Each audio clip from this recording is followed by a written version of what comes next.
and welcome back to The Give and Go. I'm your host, Reynoso, here with my boy Soltero. What's up, guys? Bro, the Copa America. The Copa America happening here in the United States has arrived. 16 teams, the best teams in the Americas, 4 groups with the top 2 making it out. The oldest international continental tournament dating back to 1916. And Argentina is the defending champion. The Copa America is here, bro. How are you feeling? Amazing, man. Truly. There's so many narratives that we're going to dive into. And what I'm more excited about personally is the journey of the CONCACAF teams. I just got to get straight to it, man. As a resident of CONCACAF myself, this is what it's all about. Going to these massive major tournaments. Because let's be honest, man. I mean, Gold Cup, probably one of the worst tournaments out there, right? Let's just be completely honest. Let's be completely open. But now we get to pit our best, the USA, Canada, Mexico, Jamaica, Panama. We get to pit them, Costa Rica, I can't forget them, against the best football that's played in the Americas, and that's down south, my friend. And I cannot wait to see every single CONCACAF team's performances here, whether it's good, whether it's bad. That's why I'm here. That's why I'm excited. And dude, 8 years ago when it was held here in the States, it was a vibe, bro. I went to every single game in Dallas and Houston. I saw Colombia, I saw Argentina, I saw the USA, I saw Mexico, and the crowd, the scenes were incredible, man. We get that again, but this time, bro, I think honestly most of the teams are a lot better than they were 8 years ago. So this is going to be a spectacle. And there's the opposite perspective of the big brother dynamic that CONMEBOL has with CONCACAF. They want to retain their title. They want to show that they have better football being played at their level, and that CONCACAF is just some measly confederation. So there's a lot of pride on the line in this tournament, which I really like. Yeah. And you're right, we haven't seen these sort of matchups since 2016. 8 years, bro. 8 years. A lot has happened since then. So let's get right into it. Group A has Argentina, Canada, Chile, and Peru. We have to start the discussion off with the defending champions, Argentina, arriving here, coached once again by Lionel Scaloni, ranked number 1 in the world after winning the 2022 FIFA World Cup, defeating France in penalties in a crazy, crazy match, and ultimately proving themselves as the best international team in the world. And when it comes to the Copa America, they're joint holders of the most titles as well, with 15 Copa America winners. And guess what? They're the defending champions of this tournament as well. Yeah. My goodness. They have guys like Messi, Di Maria, McAllister, Garnacho joining the team, Enzo Fernandez, Julian Alvarez, Lautaro Martinez, Rodrigo de Paul, Otamendi, Romero, Emi Martinez. This team is pure grit. This team is pure chemistry. This team is ready to compete for another Copa America. And what's even better is that they're in first place right now of the CONMEBOL World Cup qualifying rankings with 15 points accumulated. They've been by far the best team in CONMEBOL. It's the best team in the world, bro. The best team in the world, and they're in the midst of creating a dynasty. We almost don't even need to do a preview for Argentina because their team writes itself. They are the best team in the world. They're the reigning world champions, the reigning Copa America champions. And that is a status that most teams never get to feel. 2 titles to their name as reigning champions. Only Spain have recently done that over a decade ago. Yeah. And they actually achieved something great, a 3 title in a row achievement. That's something that's on the plate for Argentina in this tournament. But I mean, dude, you just listed the players that start for Argentina.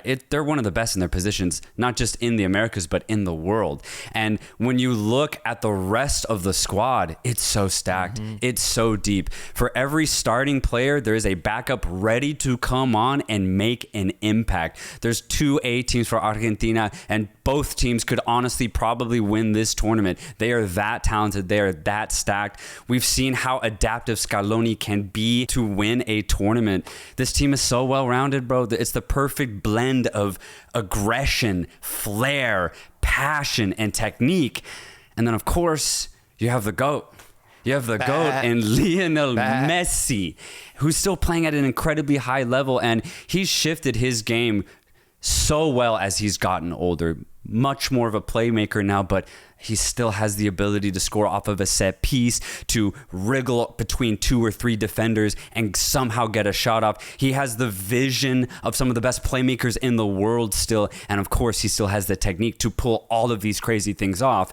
Argentina is the best team going into this tournament. They're title contenders. And for me, in general, they are my favorites. They're the favorites. Mm-hmm. They're the favorites. And just to poke some jokes at him, getting gifted another easy group in a major tournament. Oh, yeah. Oh, well, God, come on. Argentina can't do it without help, bro. Come on. Some things don't change in this world, bro. And that's one of those things. It's luck. It's not help. It's luck, all right? It's luck. Yeah, this is objectively the easiest group in the tournament. That's why I don't really have much to preview here, because they're going to get first place in this group. And honestly, realistically, looking at their whole path in this tournament, they only really have to get by Ecuador, I believe, in the semifinals, and they're in the final. Good Lord. If you look at, oh my God, you're right. I didn't even project it afterwards, but you're right. They play second place of Group B, which will either be like Mexico or Venezuela. Eesh. Those two are definitely going to lose to Argentina in the quarters. Yeah. Ecuador, who will probably top their group in Group B, will face them in the semis. They get past them, they're in a final right away. Yeah. I think what's more fun to look at when you see this Argentina team is who is going to be the main players in certain positions. There's the age-old debate at this point, Julian Alvarez or Lautaro Martinez. Yep. Who's really going to get that starting position? Because at club level, things haven't changed. Alvarez still is the kind of like super sub at Manchester City, and Martinez is the guy, the goal scorer in Serie A. But we saw at the World Cup, it was actually Alvarez who ended up being the better option at the number 9 position. I wonder what's going to happen. I wonder if Scaloni's going to try and tweak it, or if he's going to go with Alvarez first off. That's going to be something to look for.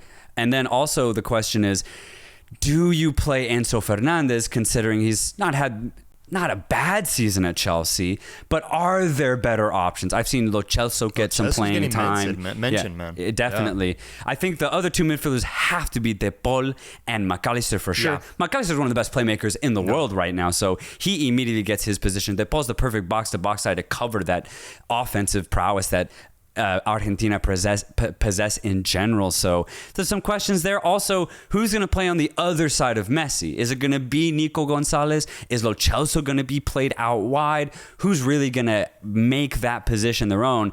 Di Maria is still here, but he's still getting older, right? And I wonder if he'll be able to have any sort of impact as well. That to me is the biggest question, honestly, about Argentina and what they can do in this tournament is the aging of not just Di Maria, but Leo Messi as well. Both 36 years old now, whereas during the World Cup they were 34. Yeah. It's a 2-year gap right there that I think makes a big difference. Leo has 12 goals, 9 assists in the MLS right now. He's leading the league in goals and assist contributions. Damn. And Di Maria had a good year with Benfica, getting 9 goals and 10 assists. So they still have it.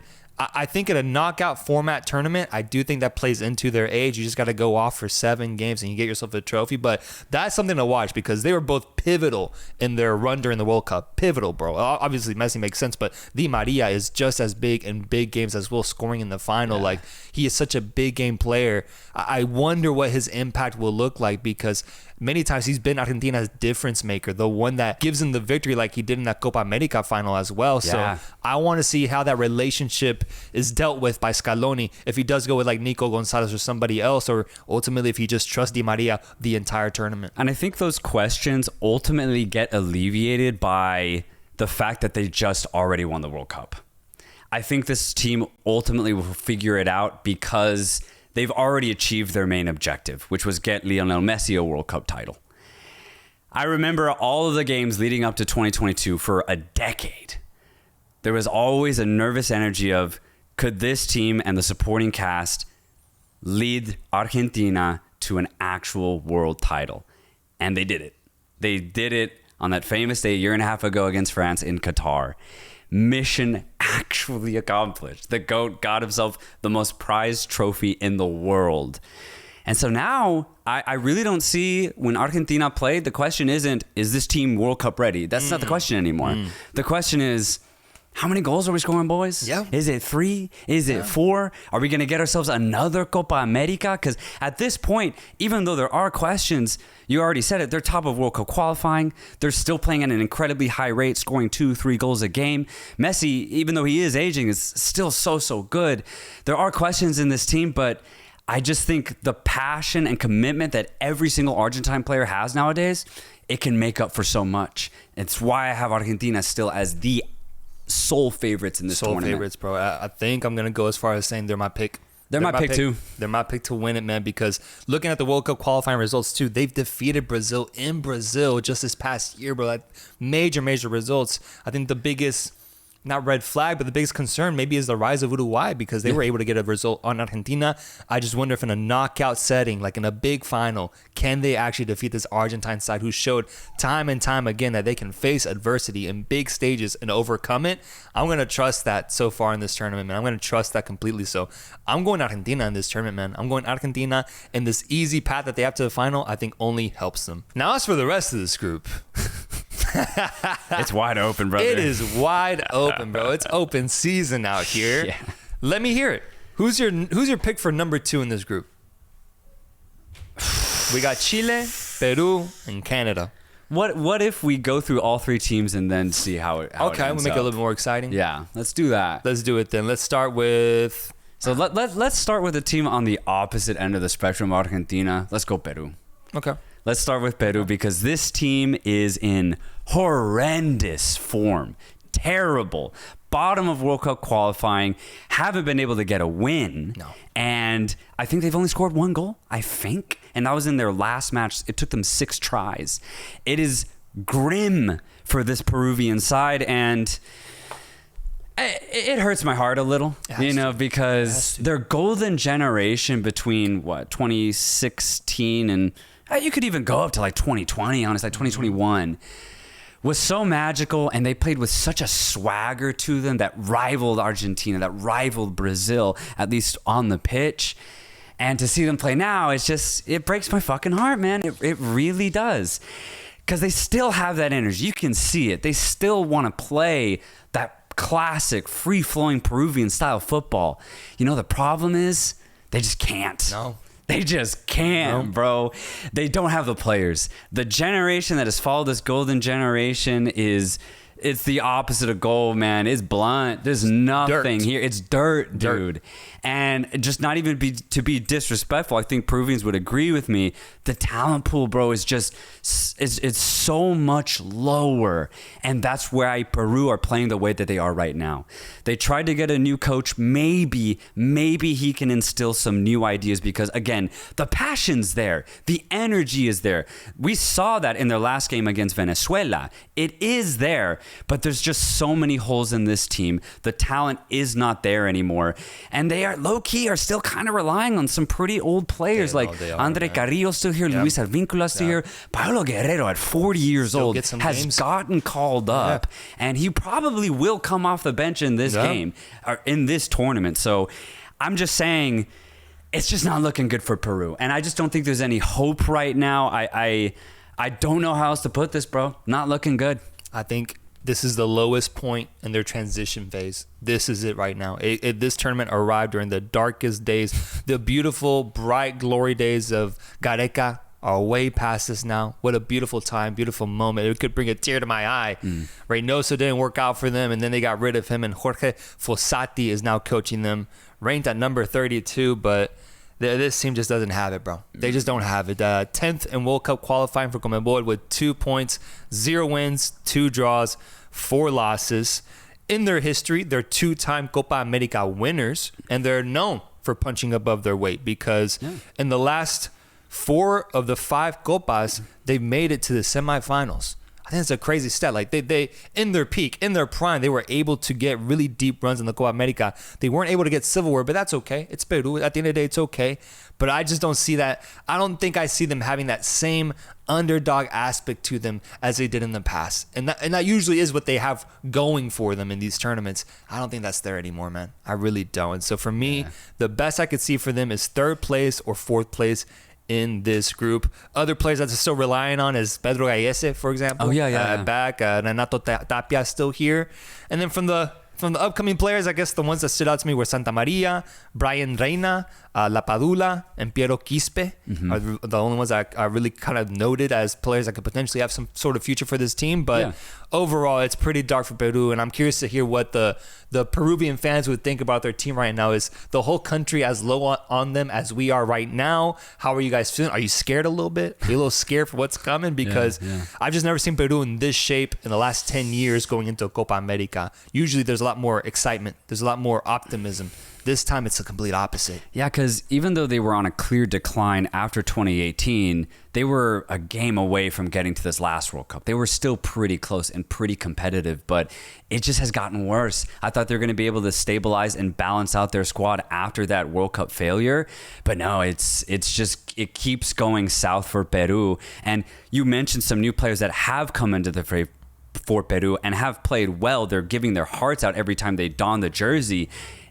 It's just not enough. And if that's the problem, then I think you just have to have a reality check, completely push the reset button and try and figure this out. Because obviously the way that Peru have been playing, nothing's working. So this is an opportunity for the players at this tournament and for the coach to just be like, all right, guys, like, let's just try something. Pressure. Maybe we go pure defense, right? Maybe we go less on the attack, or maybe we just go full faith in the new guys. There's a lot of opportunity here for Peru, but there's zero expectation.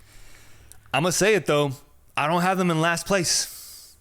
I don't have them in last place in this group. I will say that it's going second place, as I said earlier, is wide open, but I do have Peru in last place. Fair. I do have them in last place. All I'll say is I don't have them in last place. We'll find out who is there. Last two teams to review is Chile and Canada. Do you want to go South American with it, or do you want to review the first CONCACAF side in this tournament? What are you feeling on this? Let's finish off the South American talk. Chile, coached by Peru's ex, Ricardo Gareca, man. That's what it feels like. That's literally what this feels like in the same group. I'm excited for that Chile-Peru matchup specifically for that. Yeah. Ranked number 42 in FIFA's rankings. They're two-time Copa America winners, winning it in 2015 and 2016. Bro, I love it when golden generations actually get to lift silverware to fully represent the heights that they reached. And Chile did it back-to-back times, bro. Like the fact that they did the Copa America in 2015, 2016, Chile was like, we're so good right now. We can do this twice. We can prove that it wasn't just a fluke one time. We can do it back-to-back times. I think that's such a cool thing to have be a part of your country's history. So if you're Chilean, you must be so proud of those two victories coming up against Argentina, I believe. Like that's just so cool. Such a cool title to lift. So they're two-time Copa America champions. And you still have some old heads here, bro. Guys like Alexis Sanchez still playing, Claudio Bravo, Fernando Isla, Edu Vargas. They're all still here. And there's some exciting talent, I would say, at least some more positive talent coming through the ranks with guys like Cortés, Maripan, Paulo Diaz, Suazo, Diego Valdés from America, Marcelino Núñez, Dario Osorio, Victor Davila, your boy from León, who's now in, I believe, Moscow, playing in Russia. Yep. And Brereton Diaz as well. So there's names here that I think are really positive, that looks much more brighter, much more better than Peru in comparison. They currently sit in 8th place in World Cup qualifiers with 5 points, 1 win, 2 draws, 3 losses. So it hasn't been really positive in that sense in qualifiers. It has not been good. But ultimately for me, Chile is one of those really unpredictable sides, man. Because they have Gareca at the helm, his willingness to play young players and get the most out of them is usually one of his best traits. And so he usually knows how to punch above his weight, just like he did with that Peru team. So I think that's a big factor in determining where Chile is going to land because of what Gareca can do specifically. But also throwing in the fact that they're in a really easy group. As long as they take on that loss to Argentina on the chin and they keep their heads up high, they can still get second place pretty comfortably if they just prove that they're the better team here. So I think there's something working in favor for Chile going into this tournament. I'm just interested to see what side of Chile will we get. Yeah, no, I agree about that point on Gareca. It's why I'm slightly hopeful about Chile going into this tournament because Gareca does have a knack about maximizing his players. Even if they don't play at the highest level, he seems to be able to get the best out of them. And Chile themselves are in such weird form, honestly, almost just as bad as Peru's.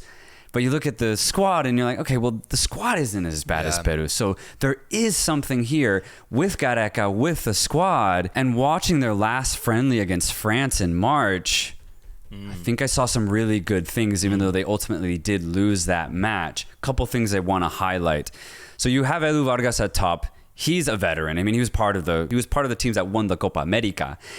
Behind him, though, you have Alexis Sanchez. And I like this new position for Sanchez because obviously in his prime, he was a part of the front line going on players one-on-one. But nowadays, he doesn't have the legs, but he still has the technique and the IQ. So what that allows is for Sanchez to roam freely. He becomes the main playmaker for this side, and I think it's a really good product that you get out of this because he can come in really deep, combine with his wingers, combine with his fullbacks or his midfielders to build a play. And he has the IQ and the technique to actually pull it off. I really like Sanchez in this kind of pocket role.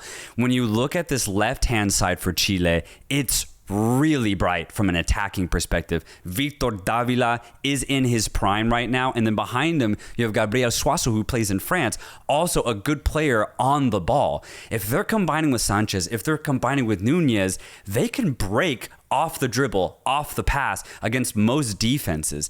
The only thing for Chile right now is players like Davila and Suazo have never been established at the international level. They now get this opportunity here at the Copa America to announce themselves as international level players. And then on the right-hand side, there's it's not as good, though, because it could be Dario Osorio, but there's questions if he's good enough. Nunez has been really good. He's had a really good season. He's a really good passer of the ball. Alongside him, though, that's where the question is, who's going to be his partner midfield? Could it be Echeverria? Could it be Eric Pulgar? Maybe Diego Valdés if you want to go attacking. There's questions there, but the backline could be good too if you play like Paulo Diaz, Maripán. So I think there's a lot of good with Chile. Not enough to make them title contenders, but enough to truly contest for second place in this group. So although they've had a really poor start to qualifying, they've got some points that I really like about them. No, I agree completely, man. I think that Chile was in a really dark period like 2 years ago. I remember when they were trying to transition that golden generation out. And just like I had mentioned that Peru is like right now in the darkest phase right now, I think Chile's finally starting to turn that corner into like they can start seeing the light at the end of the tunnel, and it's starting to look really, really bright because you mentioned I feel like there's a lot of potential breakout candidates on this Chile side going into this tournament. Victor Davila, you mentioned, isn't established at the international level, but this is the time to do it. I think he's like 24 years old. It'd be perfect for him. Perfect. I haven't seen him play, but people are saying, Chileans are saying in comment sections that Dario Osorio is a potential breakout candidate. 20 years old, playing for Midtjylland in Denmark, I believe. I haven't seen him play, but that's a player that I want to keep an eye on this time around for this tournament to see if he gets the minutes and if he has the opportunity to really stand out and maybe have an impact in these games. But I think I'd say there's up to like 4 players for Chile that could maybe have that sort of narrative going into this tournament, which just makes them an overall much more fun and exciting team than like a side like Peru, bro. Like there's just so much more to look for here, and it makes me more excited to watch this Chile team. So ultimately, bro, I do have them in second place. I have them nabbing second place in this group and being able to get out of it as ultimately the most promising team outside of Argentina in this group. I actually agree with you. I think Chile will get second place in this group, but there's still one team that we need to talk about because I think they're going to try their best to take it from Chile. That last team to talk about is Canada, CONCACAF's very own Canada, coached by Jesse Marsch. Yes, sir. Any comments on that? I was curious to hear your reaction on that because we've spoken about Jesse Marsch for a long time now. He ends up going with Canada, bro. When many people wanted him for the U.S. job, I'd say about a year ago, he ends up getting a reporting job for CBS Sports. Now he's with Canada. Is he a traitor? It's actually kind of funny because obviously Jesse Marsch is a pursued coach, so he requires a large wage. For Canada to get a coach like Jesse Marsch, they've had to subsidize his wages and take money from the MLS teams in Canada. Wow. And so the official title of his job is the MLS Canadian head coach. Interesting. Yeah. But what I think it shows is that the Canada FA have realized that they host the World Cup in 2 years as partial hosts with the USA, and they've also realized that this is the golden generation of Canada. It may not get better than this. It certainly has not ever been even close to the squad that they have now. So by appointing Jesse Marsch, I think Canada are going I think Canada have taken a massive step in the right direction. They had a good qualification cycle for the World Cup last time out, and ultimately the World Cup proved to be too big of an obstacle for the coach and for the players at hand. I think Jesse Marsch is the best CONCACAF coach that there is over the last 5 to 6 years. He's played at really big clubs. Sure, it hasn't ultimately worked out, but we see that he plays a very offensive style of football. He likes his players to be very aggressive, and I think it truly suits the player personnel that Canada already have. I think this is a brilliant appointment, and again, it shows that ambition that Canada need to have if they want to have a successful World Cup. This is the perfect dress rehearsal, right? Jesse Marsch has barely had any time with this squad, but given the talent that they do have, there's something here. There's something here. And I know the results have been really bad for Canada. Oof. It's actually been atrociously bad. They completely lost themselves after the World Cup. But the talent is too good. It's too good to be this bad. I think Jesse Marsch can turn things around for Canada. Hey, put some respect on Javier Aguirre's name, man. I'd say in the past 5 years, he's been the best CONCACAF coach. I'm going to say that. Put some respect on Aguirre's name. Jesse Marsch, I respect what you've done, but I'm going Aguirre in the last 5. That's all. Result-wise, yes. I think narrative-wise, the fact that Jesse's been involved with Salzburg and Leipzig is huge. I don't know if Aguirre could get to a team like Leipzig. Yeah, Aguirre got a team to Copa del Rey final, bro. Oh, no, results-wise, yeah. I think that's a much higher peak than anything Marsch achieved, honestly. Oh, for sure. So I'm going to go Aguirre, but I think it's debatable. Regardless, he's one of the top CONCACAF coaches. I can meet you there with Canada ranked number 49. Copa America debutants. Yes. The first time competing in this tournament, hosting it as well. They defeated Trinidad and Tobago to qualify to the Copa America. And yes, they have the names. Alphonso Davies, Jonathan David, both having really good seasons once again at the domestic level. Tejan Buchanan, Stefan Eustachio, Kyle Laren, Larea, Jonathan Osorio. These are their good guys, the big guns, the big names, really positive. And it's interesting because the biggest question for Canada is, are they good enough to defeat Chile and Peru? I think on paper, they are. They're able to play up to that level. Where I get worried for Canada, man, is the mental aspect. I feel that in the past 4 years, what I've seen from Canada, outside of that game versus the USA where they beat them at home 2-0, when they beat Mexico 2-1, when the lights get too bright, Canada gets nervous. Oh, yeah. And it makes me really worried for what's coming because there's an added aspect of playing South American teams where egos get put on the line, where there's pride, where it's a lot more physical, a lot more dirty, you could say. I get worried for Canada's appearance in this tournament, man, because when those lights are really notable, especially in the Canada-Peru matchup, which I actually think will be very huge, they have to win that game. That game's going to be a banger. It's going to be a banger, It's bro. going to be a banger. But that's a game they have to win. I don't know if I can trust them to get that result. They haven't had a notable win since defeating Panama 2-0 in the CONCACAF Nations League semifinals last year. Yeah. Since then, bro, it's been pretty bad. The results have been pretty bad. And even just a couple of days ago, getting killed by the Netherlands 4-0. That was a different result, though. That was different. I know, but different. Still, bro, it just isn't looking good for them going into this tournament, in my opinion.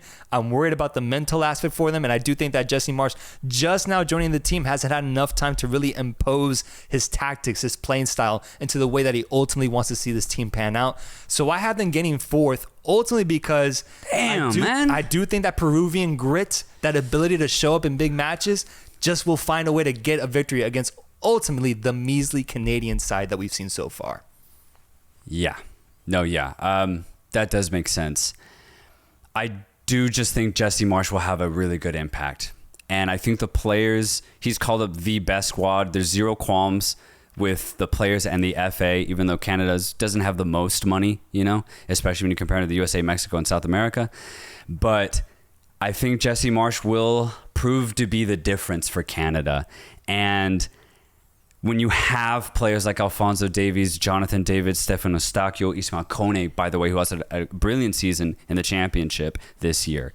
When you have those type of players, they can beat Peru. I have Canada finishing in third. That's the thing, though. You would think that if they're able to beat Peru, they have to be good enough to beat Chile then. Oh, and then they are. They are. I say if they don't get last, then they got to get second. I can't accept third place. I like that. I like that. With this Canadian team. I like that. The thing is that I have it 50-50 for second place. Okay. I'm saying, okay, how about 51-49, right? So I have 51 why I have Chile in second place, but I have Canada right there. Yeah. But ultimately, I'm picking Argentina and Chile to go through. Won't be surprised if Canada figure it out right now. I mean, I won't be surprised either if they get a 1-0 result against Peru and even 1-0 against Chile, but I also wouldn't be surprised with the opposite. Peru just beats them like Lapadula gets a goal. I just can't score. Like, I won't be surprised.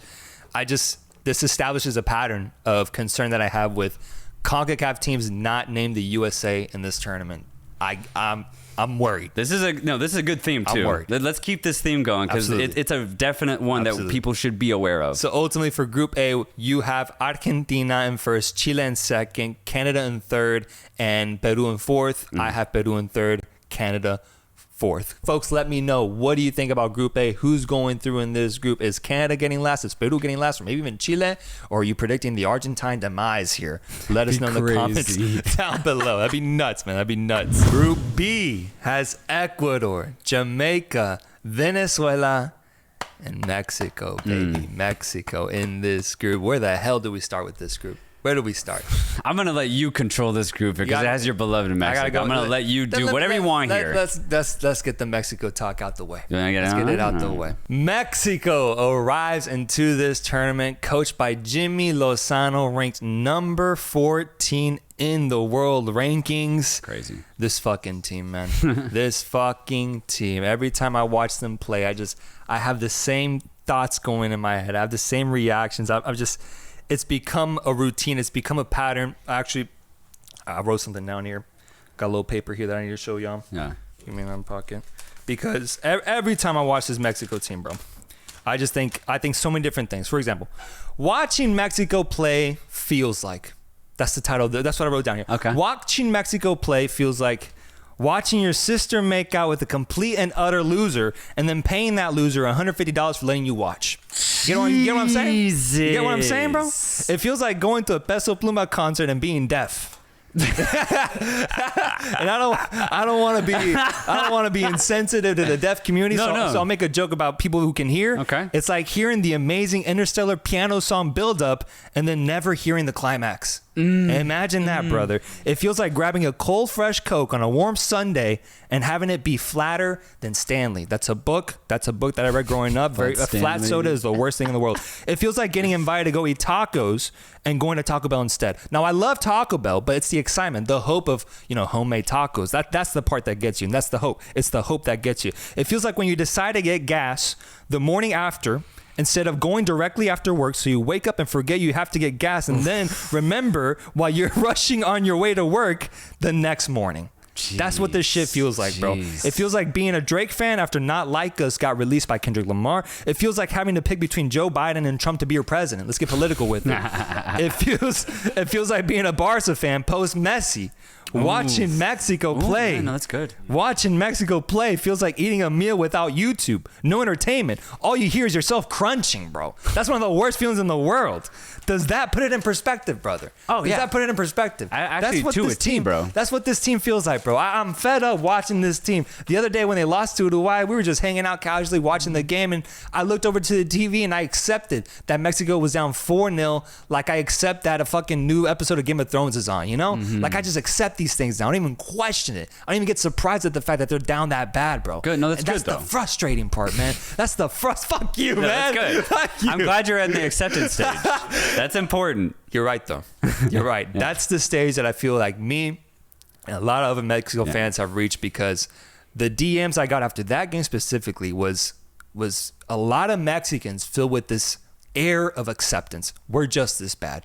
Uruguay is better, bro. This is what we've been seeing for the past 4 years type attitude. And that's different, because usually, well, almost every time, I've always found a way to have some sort of optimism about the national team, whether it comes to Nations League finals, whether it comes to getting out of the World Cup group in 2022, any tournament. I've always found a reason for why Mexico can make it out, and I've convinced myself of that.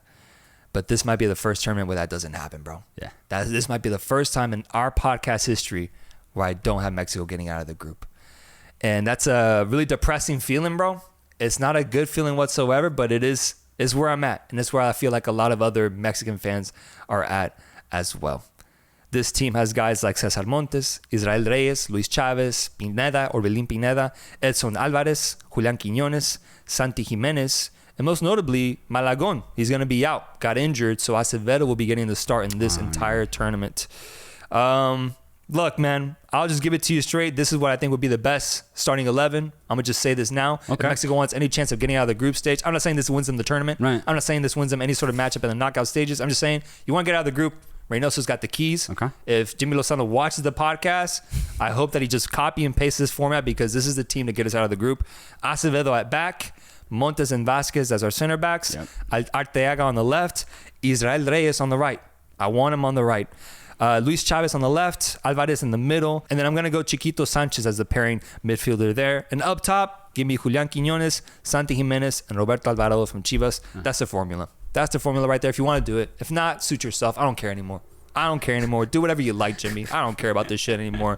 Do what you like, but I'm just telling you, that will give us the best. This lineup will give us the best blend of talent, quality, chemistry, that we can offer. And I'm not saying that's enough to do any damage. I'm just saying that's the best we can do.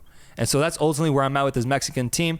You know how watching them play makes me feel now. Mm-hmm. And I think I don't have them getting out of this group, bro. Yeah, I don't either. It is shocking to say that, considering that prior to the 2022 FIFA World Cup, every other tournament before that, the question of Mexico was, how far can we go? Was it quarters? Was it semis? Could we actually make a semifinal appearance in a Copa America or even a World Cup? Could we get to that quarters?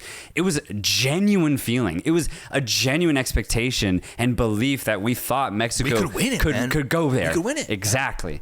So it's crazy that now there's an acceptance of Mexico just isn't good anymore. Mm-hmm. But that is the reality. Mm-hmm. And I'm glad that you got those DMs that are just like, okay, yeah, Uruguay 4-0 sadly does make sense now, because when you look at the quality and the issues that Mexico have, it's not the issues is not tactical. It's not a coaching staff problem. It's not an ego problem.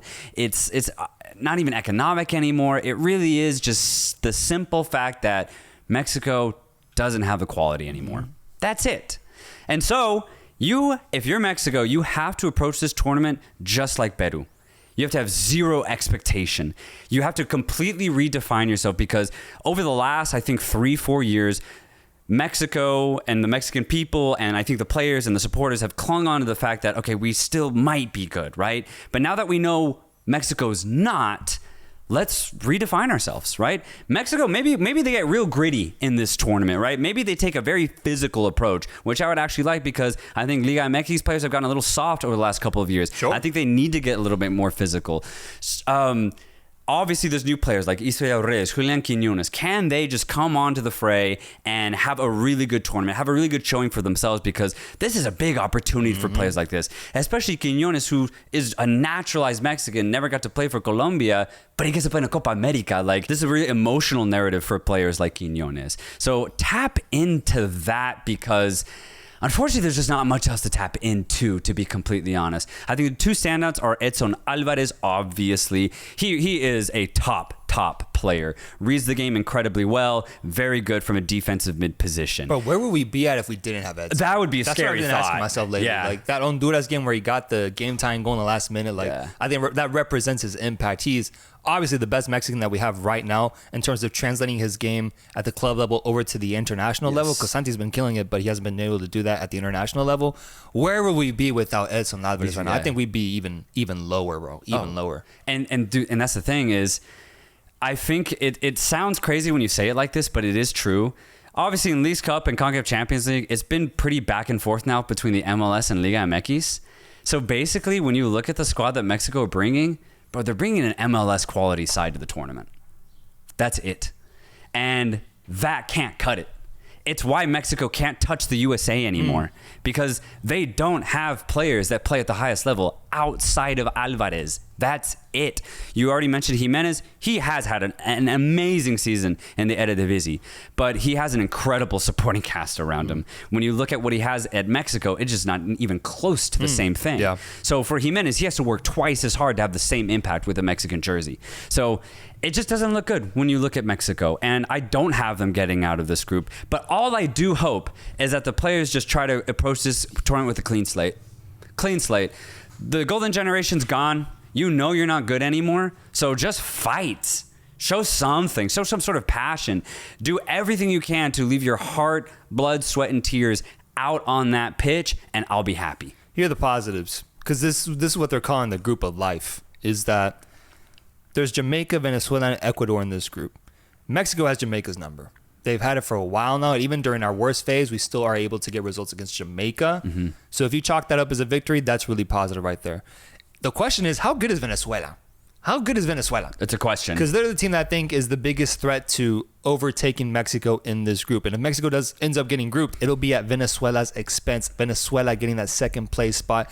That's the biggest question, because if they're at the same level as Mexico, then Mexico having that home field advantage, I think, might play enough of a factor to where they do end up getting out of this group. That is overall pretty weak, because even looking at the top team, Ecuador, which we will talk about in a second, it's not Argentina, it's not Brazil, it's not the USA, it's not Colombia. It's Ecuador, which is still, I'd say, top 5, probably number 5 in the Americas right now, but not like this gargantuan side in Copa America. So that's the biggest positive I can give to Mexico's side. It has everything to do beyond them. It's just the fact that the group isn't that threatening, and that there is a chance to get out of it if they start playing really good football right off the bat. Yeah, great point. So, yeah, I don't have Mexico finishing bottom in this group. And you're right. If they can just take advantage of maybe certain uncertainties in these other opponents, Mexico might be able to get that second place spot. I'm not completely shutting them out. I'm just saying ultimately I do have Mexico finishing in third place. I think it's interesting that they do play Jamaica first. And if that can be the game they get a victory against, you get that momentum to go. Crowd is there for the second game. Maybe something positive happens here. So maybe I'm starting to flip, bro. Maybe I'm starting to flip. I don't know. I don't know. I mean, man. hey. Maybe.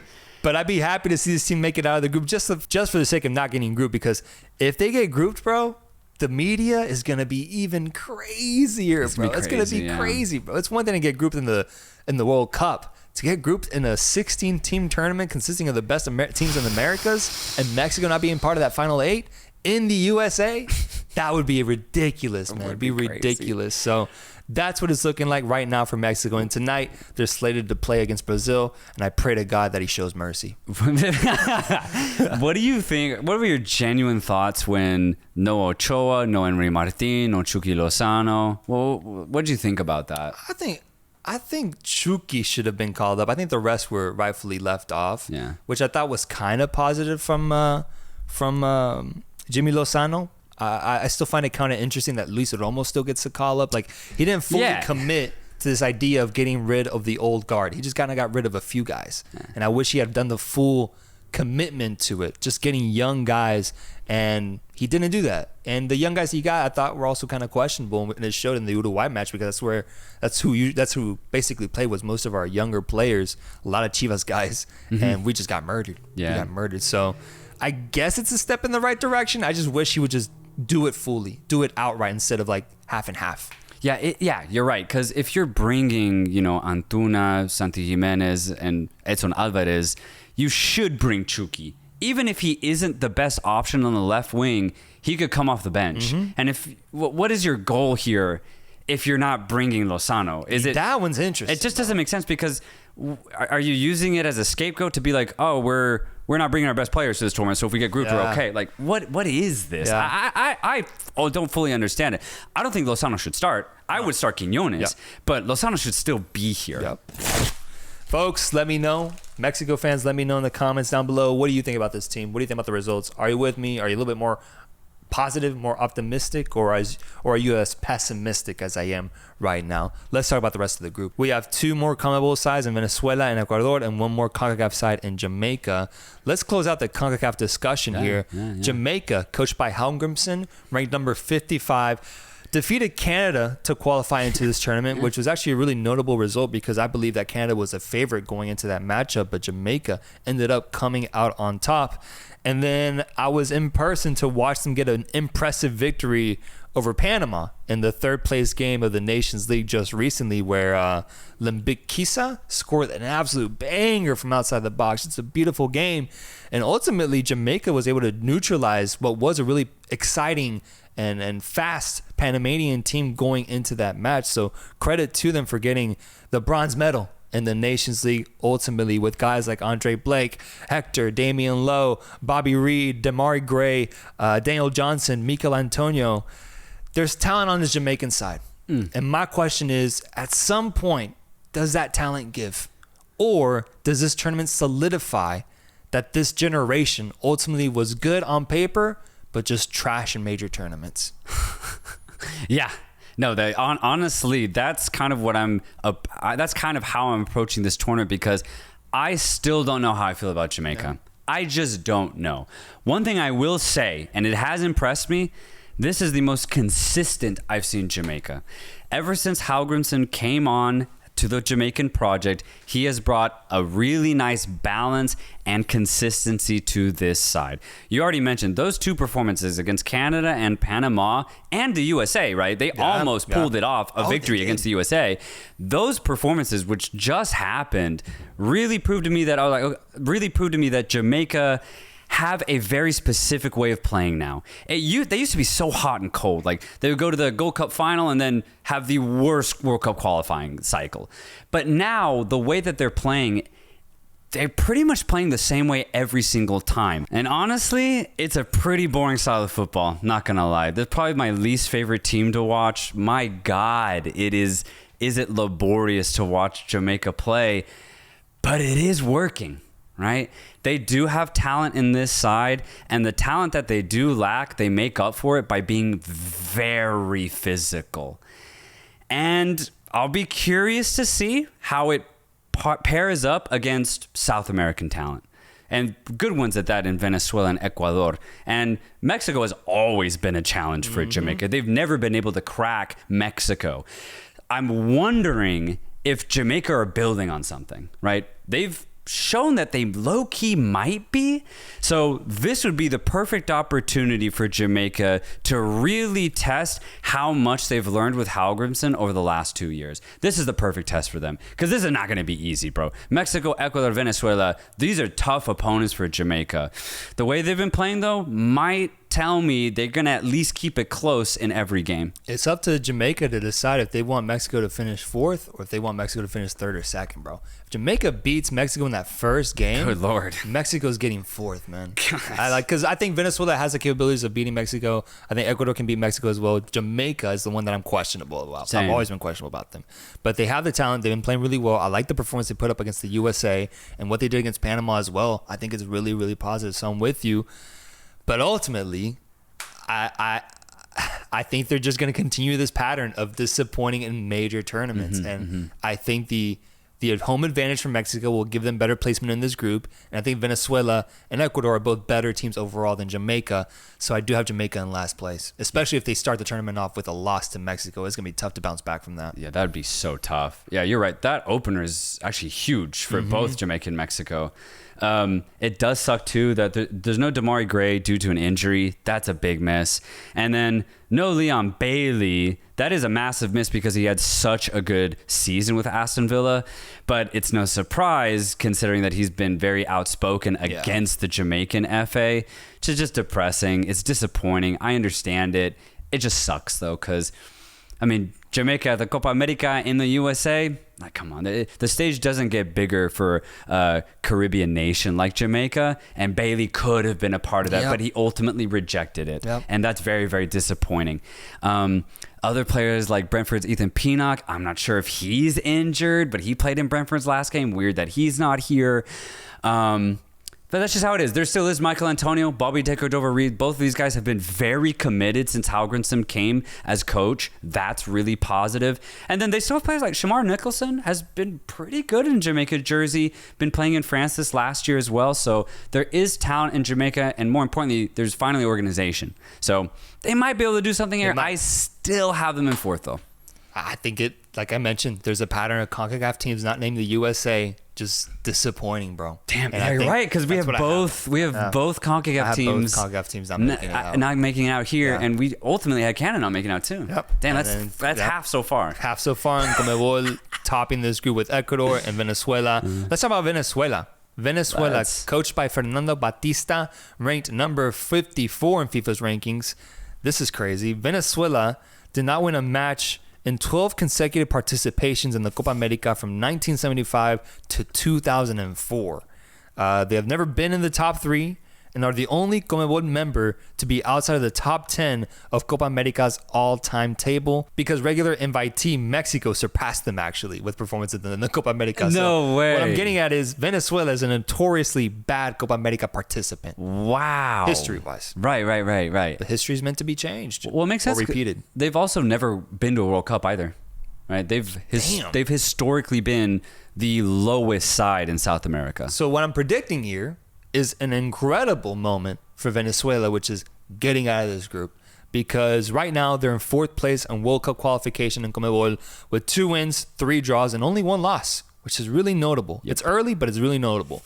They drew against Brazil 1-1, and they defeated Chile, who we spoke highly about just a few minutes ago, 3-0, bro. Yeah. 3-0 with Pachuca's finest, Salomon Rondon on this team, Córdoba, Sosa, Yangel Herrera.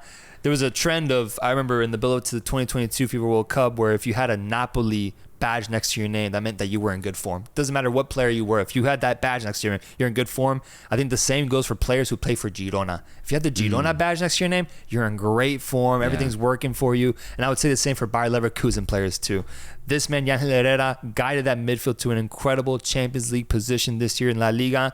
You have guys like Darwin Machis, Jordan Osorio, Jefferson Savarino, John Aramburo. There's talent on this Venezuelan team. They have a golden opportunity in the group of life. The only question I have is, are they good enough to beat Mexico at home? That's it. I'm very curious to see Venezuela play in this tournament, and I don't think I've ever said that, honestly. They surprised in 2011. They went to the semifinal under their, legend Juan Arango, but that was the only and the last time that I've seen Venezuela high in footballing terms. And now I might be a little high on this team because of these recent performances. It's not just the results either. It really is how they're playing. Venezuela looks like they're enjoying football out there.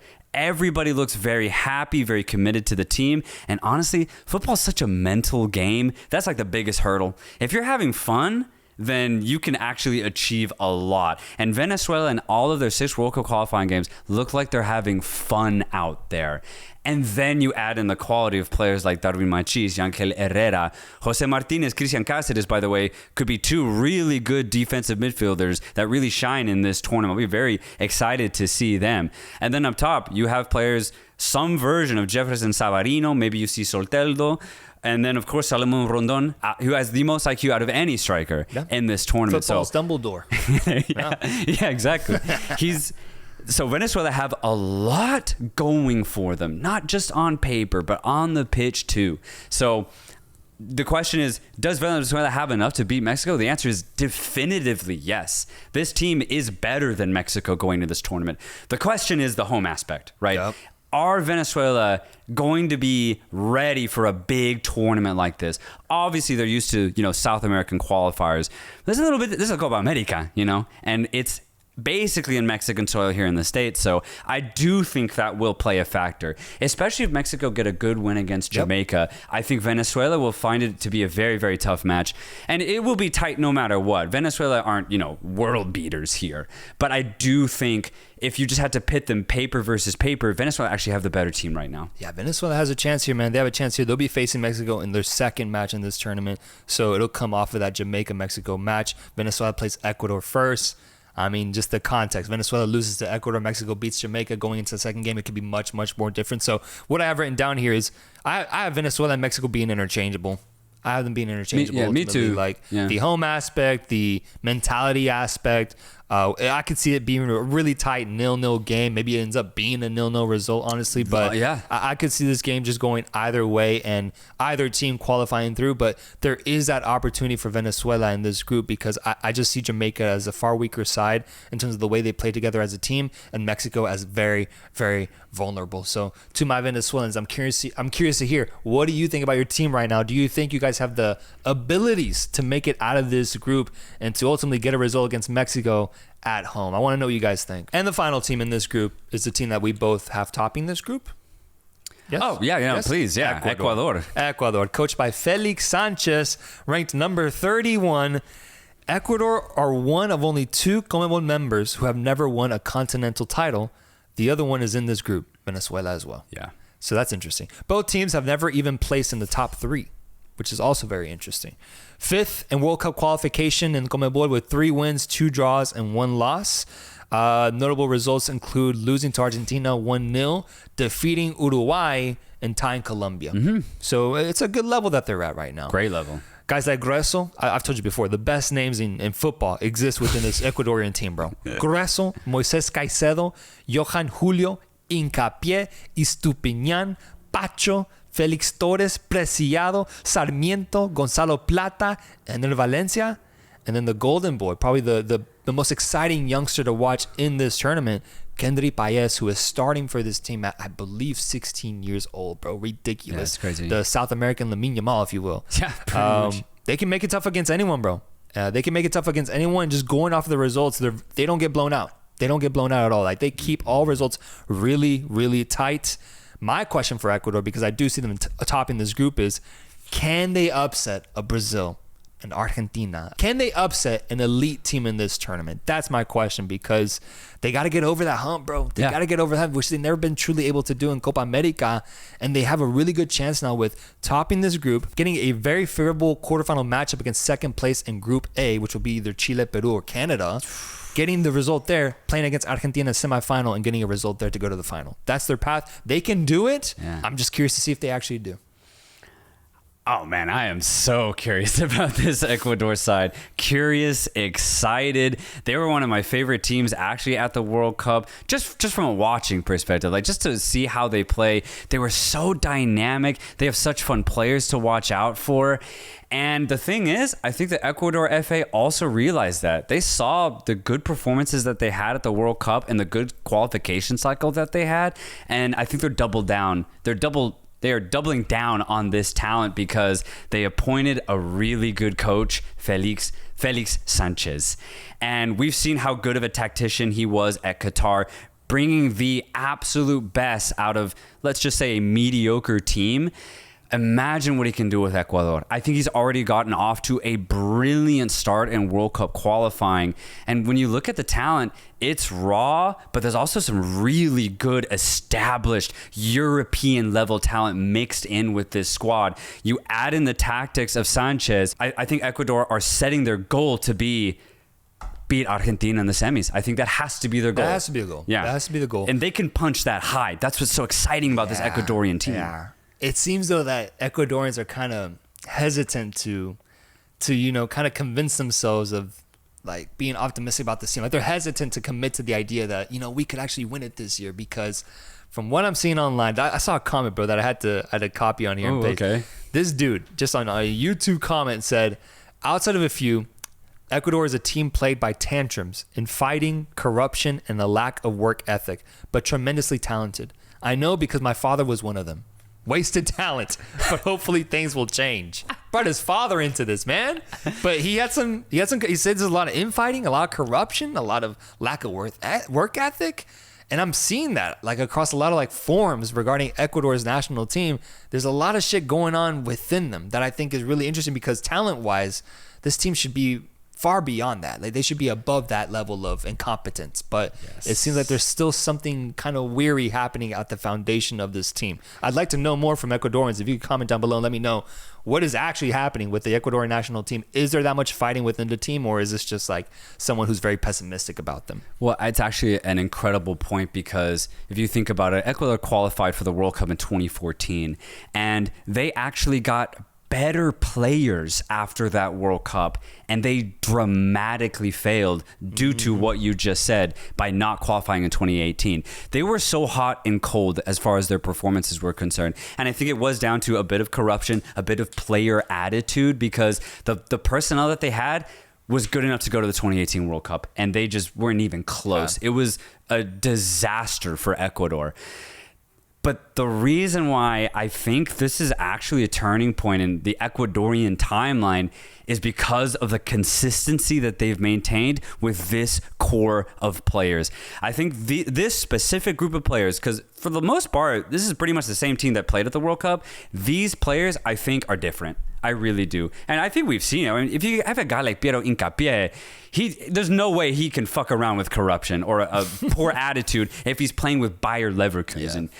And you could say that also about the rest of the back line. Felix Torres is a fantastic center back. We saw what he did with Santos Laguna. William Pacho, playing in Europe for a couple years now, had another good season, this time in the Bundesliga. There's some genuine, serious talent. Estupiñán as well, who unfortunately is injured and won't be playing. And that's going to be a big miss, actually. But then you still have Angelo Preciado playing in Europe as well. And then, of course, I mean, Moises Caicedo, right? He was the golden boy. He's still so young, and he was a big impact player for Chelsea this season. So there's so much genuine talent that Ecuador have now. And the reason why I think it's different is because they've maintained a high level of performance since these core group of players started playing with each other. That has never happened for Ecuador. And that's why this tournament is a big moment for this team, because if they go to the semifinals, then they prove to themselves and these people that are concerned, they prove to them that, hey, we are different. We are here for the long run, and we're here to compete and go deep in major tournaments like the Copa America and the World Cup in 2 years' time. Ecuador have the opportunity right now to tell their people exactly that. Losing to Argentina in the semifinals, the world champions, in a tight match, come on. I'd be completely happy with that, completely. I want to see this Ecuadorian team catch fire. That's what I want. I want to see them catch fire, top this group. There's a golden opportunity here. And the last point I want to mention is just, what is the impact of Kendry Páez? 16 years old. We haven't really gotten the chance to see him on a big level because he's been playing at Independiente del Valle, and that just doesn't get the same media coverage as like a guy like Lamine Yamal. And I compare them because they're both at the same age, I believe, playing very similar roles for their national team. And I do think he's going to get the minutes and the opportunity, but this is his moment. This is the biggest stage that he'll be on so far. I believe Chelsea's the one that's going to sign him. They did get him. They got him. They got him, yeah. So this is his biggest moment, man. I want to see what he does. Does he dude. Does he just pull off a stinker in his first game? Maybe gets benched going into the second, or does he does he have really good moments? Does he have like Wonder Boy moments? Does he just go off? Does he have really good like dribble penetrations? Does he take risks, and does he infuse this Ecuadorian offense with even more excitement? I would love to see that, man. And I think in this group, he'll have multiple chances with Mexico, Venezuela, and Jamaica's defense all waiting to be attacked. So I'm interested to see that factor and how it plays into it. But if it goes good for them, he could end up being a complete difference maker for this Ecuadorian side, because he wasn't there for him in 2022 World Cup. Right. This could be a new factor. Yeah, and another question that I do have for Ecuador, and it's actually one that we had a year and a half ago at the World Cup, is who are their real finishers? Because they just don't have any. They truly. And Valencia is a veteran at this point, and as he's gotten older, he has also gotten more wasteful. And you no longer have the Ibarra brothers from the wing position. Estupiñán being injured is a massive miss because he was essentially a secondary winger when he would join. So now a lot of the load is going to be on these new guys, these new wingers that Sanchez has called up. Kevin Rodriguez is also another striker that has started to come into the fray for Ecuador. I believe he plays in Europe, in Belgium or something like that.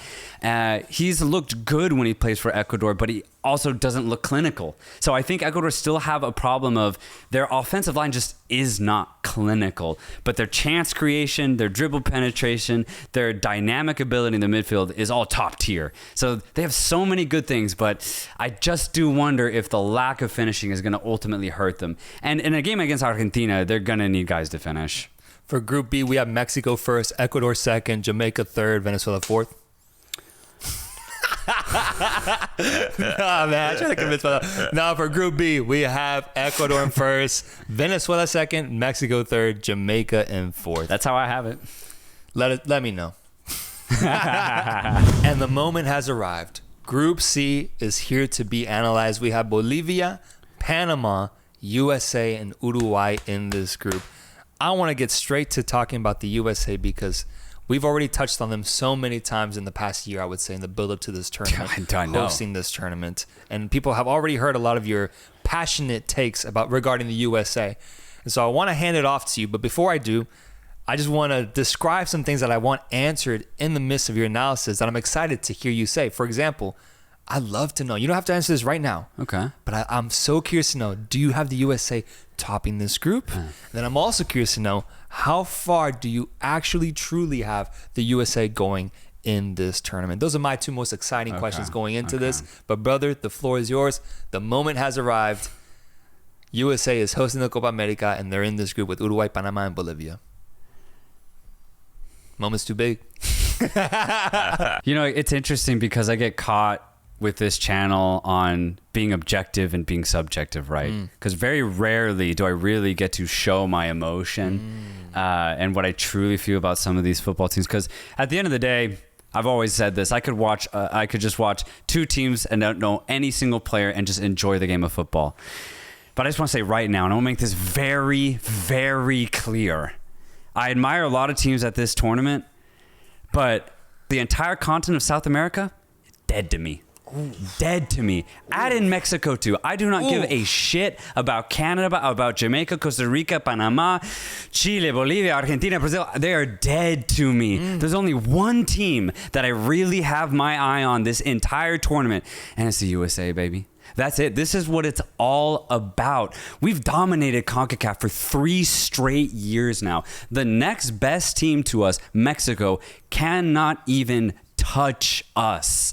We are undefeated against them. We kill them every single time we play them. Sure, it's tight for a little bit, but our quality immediately shows. And by the end of the 90th minute, it is clear who is dramatically better, and it's the USA. We are kings of CONCACAF, and that's why I'm so excited about this tournament, because this is the next step, bro. If our goal is to contend for the title at the World Cup in 2026, an honor in which we get to host, then this is the next big step to show up in. We've completed the objectives of CONCACAF. We have nothing else to do or prove within this specific confederation. Now the next step is beat Uruguay, beat Brazil, beat Argentina. Yep. That's it. Now we get the opportunity, right? We asked for it, now we receive it. Now we have to do the utmost that we can with this opportunity. The beauty is we are hosting this tournament as well. I think this is an incredible opportunity for these players themselves to make history, to go farther than any CONCACAF team has ever gone within a Copa America. And not only that, do it in style and show the entire country what may come in 2 years' time at the World Cup here in the United States. I try my absolute best to remove the saltiness that comes from being a Mexico fan in 2024, bro. That's because like you mentioned, the USA are kings of CONCACAF. No debate. The past 3 years have been purely American, man, with the way they dominated Mexico. We don't even need to touch on that, bro. We can look past that now because that is clear to me. I'm trying my best now to be objective on this USA team as much as I can, right? Because ultimately I am a Mexico fan, but I'm going to try my absolute best because looking at the USA squad, it's really, really exciting. And the opportunity at hand, which you already touched on, is so dope, bro. Hosting a Copa America and a World Cup with the trajectory that they're on is something that we've never really seen before with the American team in the past. So that part really excites me. And the part that gets me the most, bro, is that looking at the USA objectively, it is tough to give them that extra credit of being a team worthy of beating Uruguay, Brazil, and Argentina going into this tournament because they do suffer from ultimately what is CONCACAF's curse. It sucks. Which Mexico had for decades. When they had great teams year after year after year, it always held them back. The idea that you do end up dominating CONCACAF, but ultimately you don't end up facing competition that truly tests you. There's like a limitation on it. There's a ceiling. And that part ultimately ended up affecting Mexico a lot because we saw, 5-6 straight round of 16 exits that you could directly correlate to those circumstances of being in CONCACAF. So that's the biggest thing, because when I look at the USA, they've dominated CONCACAF, but in friendlies, they've been bested by Germany, by Serbia, by Japan, Slovenia, and they lost to Netherlands in the World Cup round of 16. Thing is, those are friendlies. I'm not going to be too tough on that. Those are friendlies. I understand that. But I do think now is the time when I'm finally going to get my answer. Now is the time. And I'm not even talking about the Copa America. I'm talking about an hour from now, bro. When they play against you, when they play against Colombia, bro. Easy, when they play against the hottest team in the world, I think I might get some iteration of an answer as to where the USA is looking, depending on who they start. But regardless of that, when it comes Copa America time, I think it's going to be awesome as a neutral person here to see how the USA competes against Uruguay, Brazil, Colombia, and anybody else, man, because I'm ready to get that answer. It's been 3 years now, this build-up. I want a clear answer on, can the USA play up to that level, or are they just clearly a level below that? And that's why the USA can't fail at this tournament. They can't. They have to succeed because they have answered all the CONCACAF questions. Yeah. And now to break beyond the limitation that is very real if you're a CONCACAF member, they have to succeed. Because otherwise, they haven't succeeded at anything, right? You can win a Nations League in CONCACAF? Sure. But if you can't beat the best in South America, then there is absolutely no way you're going to be in a quarterfinal at the World Cup. There's no way. This is the opportunity. But it is tough because when you try to analyze, can the USA get out of this group? Can they beat whoever they face in the quarterfinals? The only way you can do it is just by pure projection. Mm-hmm. You just have to look at the form of the specific players, the form of their opponents, and imagine what might happen. That's all you can do because realistically, we do not get competitive matches against top teams within the world. So it's a massive limitation. But here's one thing I will say, bro. This is the best squad in CONCACAF history. And I don't think it's even close. That's debatable. No, so on paper, it's the best team. Now, obviously, there are teams that have the achievements to back up why they're the best team. So, for example, Mexico between 2005 and 2018, probably one of the best CONCACAF teams in history. Costa Rica in 2014, between 2012 and 2014, one of the best CONCACAF teams in history. The USA in 2002, qualifying for the quarterfinals in the World Cup. Massive achievement. If those teams were able to achieve what they were able to do, I just see very good things for this squad on paper. Essentially, their potential can be very high. It's why I have a lot of pressure on them in this Copa America and ultimately 2 years' time at the World Cup because they cannot waste this talent, bro. This is clearly the golden generation within the United States of America from a footballing perspective. It has to equate to something, right? And if our past generations were able to punch above their weight, for example, the USA 8 years ago went to the semis, right? Obviously, South American countries I don't think were as good 8 years ago, but USA went to the semis in the Copa America 8 years ago, bro. If they were able to do that, then this golden generation has to achieve the same thing. Otherwise, if the USA do not get to the semifinals this time out, it is a failure. Getting out of the group should be the bare minimum, and beating the quarterfinalists, no matter who it is, should be the bare minimum, considering how far you have to go in a tournament, right? Yeah. So if the only team I would give a pass on the USA is going to be Argentina. That's it. Every other team, even though Brazil's much better than us on paper, even though Uruguay's also better than us on paper, the USA has to be able to beat those teams to prove to themselves that they actually are capable of being world beaters. Yeah, I mean that's why I have written down here. I think their make or break moment will be the quarterfinals, no matter what, because they're going to get either Brazil or Colombia. Most likely Brazil, the way I projected, but even if it's Colombia, quarterfinal matchup against one of the hottest teams in the world, you have to get that result, especially Colombia. You have to get the result, and then the semifinals from there, we'll see what happens against Brazil. But that is what is at stake for this team. The way you're speaking about them so highly, if they want to achieve grand things, they have to do it here at the Copa America. And it'll be dope because we'll see them ultimately face off against two elite South American sides no matter what, with them having Uruguay in their group and then a knockout round matchup against a really good South American team. I like that. I think that's a good test. Just to mention some names, you got Christian. Well, I'll go through it. So here's why I think the USA can match up against Uruguay, against Colombia, and Brazil. All of our players, for the most part, now there's some holes and I'll mention them, all of our players are in tip-top form, bro. Christian Pulisic coming off the best season of his career.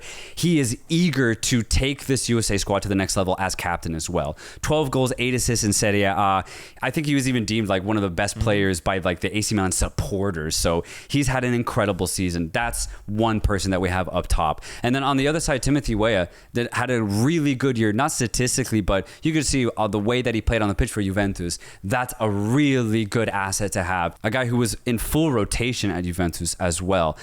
You look at the midfield, Weston McKennie is truly one of the best passing midfielders in the Americas, not just in CONCACAF. He is one of the best midfielders in all of the Americas. We have that at our disposal.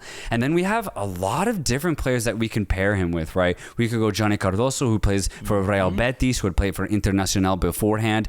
We could go Luca de la Torre, who plays for Celta Vigo.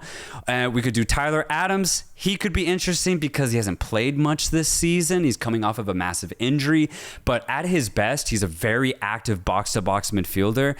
But then we could also put Gio Reyna, right? He was only, 21 years of age. Unfortunately, has not had a good season at club level, but we've seen what he's capable of. And when he gets on his horse, he can go past 3 defenders like they're not even there. That's the type of talent that the USA has at their disposal. Anthony Robinson, coming off an incredible season, getting assist after assist for Fulham from a fullback position. We have that. And we have Chris Richards, who got into this balling out Crystal Palace team as one of the starting center backs in the Premier League. We have Tim Ream, Fulham captain. Didn't get as much playing time this season, but still the IQ that he has, the experience that he has is invaluable for the United States. Where we do have a hole, right back. Serginho Dest is injured. That's going to be the hole that we're going to really struggle to fill because the next guy up, Joe Scally, it's a downgrade, right? Especially from an offensive perspective. If we really utilize those widths, we are missing a major hole in that right back position. I say we should put Scally there simply because he has the Bundesliga experience with Mönchengladbach. And, I mean, he still gets assists every now and then. He's just not as offensive going, but he at least has the balance and the awareness to defend and know when to track back when he gets too forward. The other hole is striker.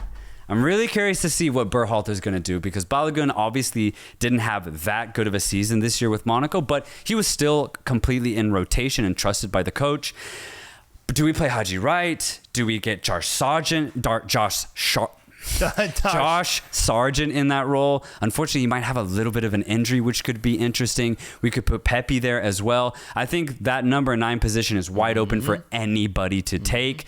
I do wish we had a more informed striker. And just who's going to be that third midfielder just because Adams is injured. So I think those are the 3 questions that the USA needs to answer as this tournament progresses. But everywhere else, it is elite talent. It's the striking position that concerns me, I'll be honest. Oh, yeah. Comparing that to the elite teams that are here, they all have a go-to striker that I think there's no question who's starting up top for them. Whereas for the USA, that's a spot that used to be utilized by Clint Dempsey. And he was part of that run that made it deep in the Copa America 8 years ago. I think not having that is a big, I would say, flaw in this USA team, at least in the sense that Balogun didn't end up having the season we had hoped for him to have, so he could ascend into that position. It's just going to be, this is where Greg Berhalter gets involved. What decision does he make? Who does he start? Does he read it game by game and just decide based off performances? That is ultimately what he should do, but even the best, I don't know. I don't think the best version of Balogun is comparable to the best versions of the South American sides involved, in my opinion. And that's the part that worries me because the wingers are great. Absolutely not. But right. That's the thing is that they balance it out by having excellent wingers because overall, I would actually say we have wingers on par with Colombia, on par with Uruguay, right? And the only teams that I say are definitively by a margin better than us is Brazil and Argentina. Uruguay isn't. They are better than us, but not by a definitive margin. Okay. We can beat Uruguay. Yeah. We can beat Uruguay. Beating Brazil, beating Argentina, that's a tough task. So then who gets first in this group? I have to go USA. You have to go USA? I have to go USA no matter who they play. And even being objective, I do believe that the USA can beat Uruguay. It's going to be a crazy test, though. This is going to be the hardest opponent that we've faced since the World Cup, since the Netherlands, especially since it's a competitive match. This is why we're here, though. This is exactly what I want to see. I want to see our backs up against the wall with Bielsa and Darwin Núñez trying to pull something crazy up against us. But the USA, we have to be ready. This is why we're here, man. There's no other reason. We need to be playing against the best. Now we have the opportunity. I have USA in second place. It's make or break for them. It's make or break for them. And not just for the USA, it's make or break for Greg Berhalter, in my opinion. I need to see him showcase the level of quality that you claim he has. I need to see it now at this tournament. We're going to get that answer. That's the beautiful thing about this tournament. But for me, Greg Berhalter has been an inconsistent coach, in my opinion. I wanted more for the USA team for the way that you speak about them talent-wise. If he can match the talent that he has, then they can go deep in this tournament. So I'm ready to get that answer as well. But I have Uruguay besting USA in this group, so they end up getting first. That's where we're at, though. USA getting out of the group, though, is ultimately the best thing possible. And it's that quarterfinal matchup where I'll truly assess the level of this USA team and how they compete against the top teams in South America. Yeah, it'll be really interesting too because the USA don't play Uruguay until the last group stage. So it might be a situation where they're both already qualified. So the game itself, unfortunately, might not mean anything. So the quarterfinal might be the first real final for both the USA and Uruguay. That'll be the interesting thing. Now, the best case scenario is that Panama and Bolivia show up and it forces the USA and Uruguay to really go at each other. That'd be crazy. Because then they'll be more prepared for a quarterfinal. I actually hope that happen. I actually hope that happens because if it just ends up being a dud USA Uruguay, then I'll be concerned about not being ready enough for the quarters. Yeah, it's a waste of a matchup. It'd be a waste of a matchup. It's a waste of a matchup. Yeah. Panama and Bolivia, I think, might have something to say in this group, though. That's what's crazy. Try, yeah. It's a tough group, bro. It's a tough group. Let's move on over to Uruguay, just so we can flesh out the top teams. Uruguay is here, coached by Marcelo Bielsa, coming off of a complete trashing of my Mexican side, 4-0 this week, ranked at number 15, and joint title holders of the most Copa Americas in history. 15 titles to their names. Yeah. So many fucking titles. Yeah. Second place in World Cup qualifying for CONMEBOL with 4 wins, 1 draw, and only 1 loss. Victories over Brazil, Argentina, and a tie against Colombia. For me, the question when it comes to Uruguay is, do they bypass the dark horse status, or is that where they fall? Is Uruguay at that level? Are they the second best team in CONMEBOL now, officially, with Brazil struggles? Or is this just a matter of us being too early into the World Cup qualifications and people maybe getting a little carried away with what's happened so far? I'm curious to know, but Uruguay does have a lot to say and a lot to do at this tournament as well for their own narrative. Brazil is an interesting point, and we'll get to them in Group D. But for Uruguay specifically, they are the second best team in the Americas right now. Argentina 1, Uruguay 2. I think it's very simple when you look at how both of those teams are playing. You compare Uruguay to every other team below them, Uruguay's playing the better football. They're the next best team.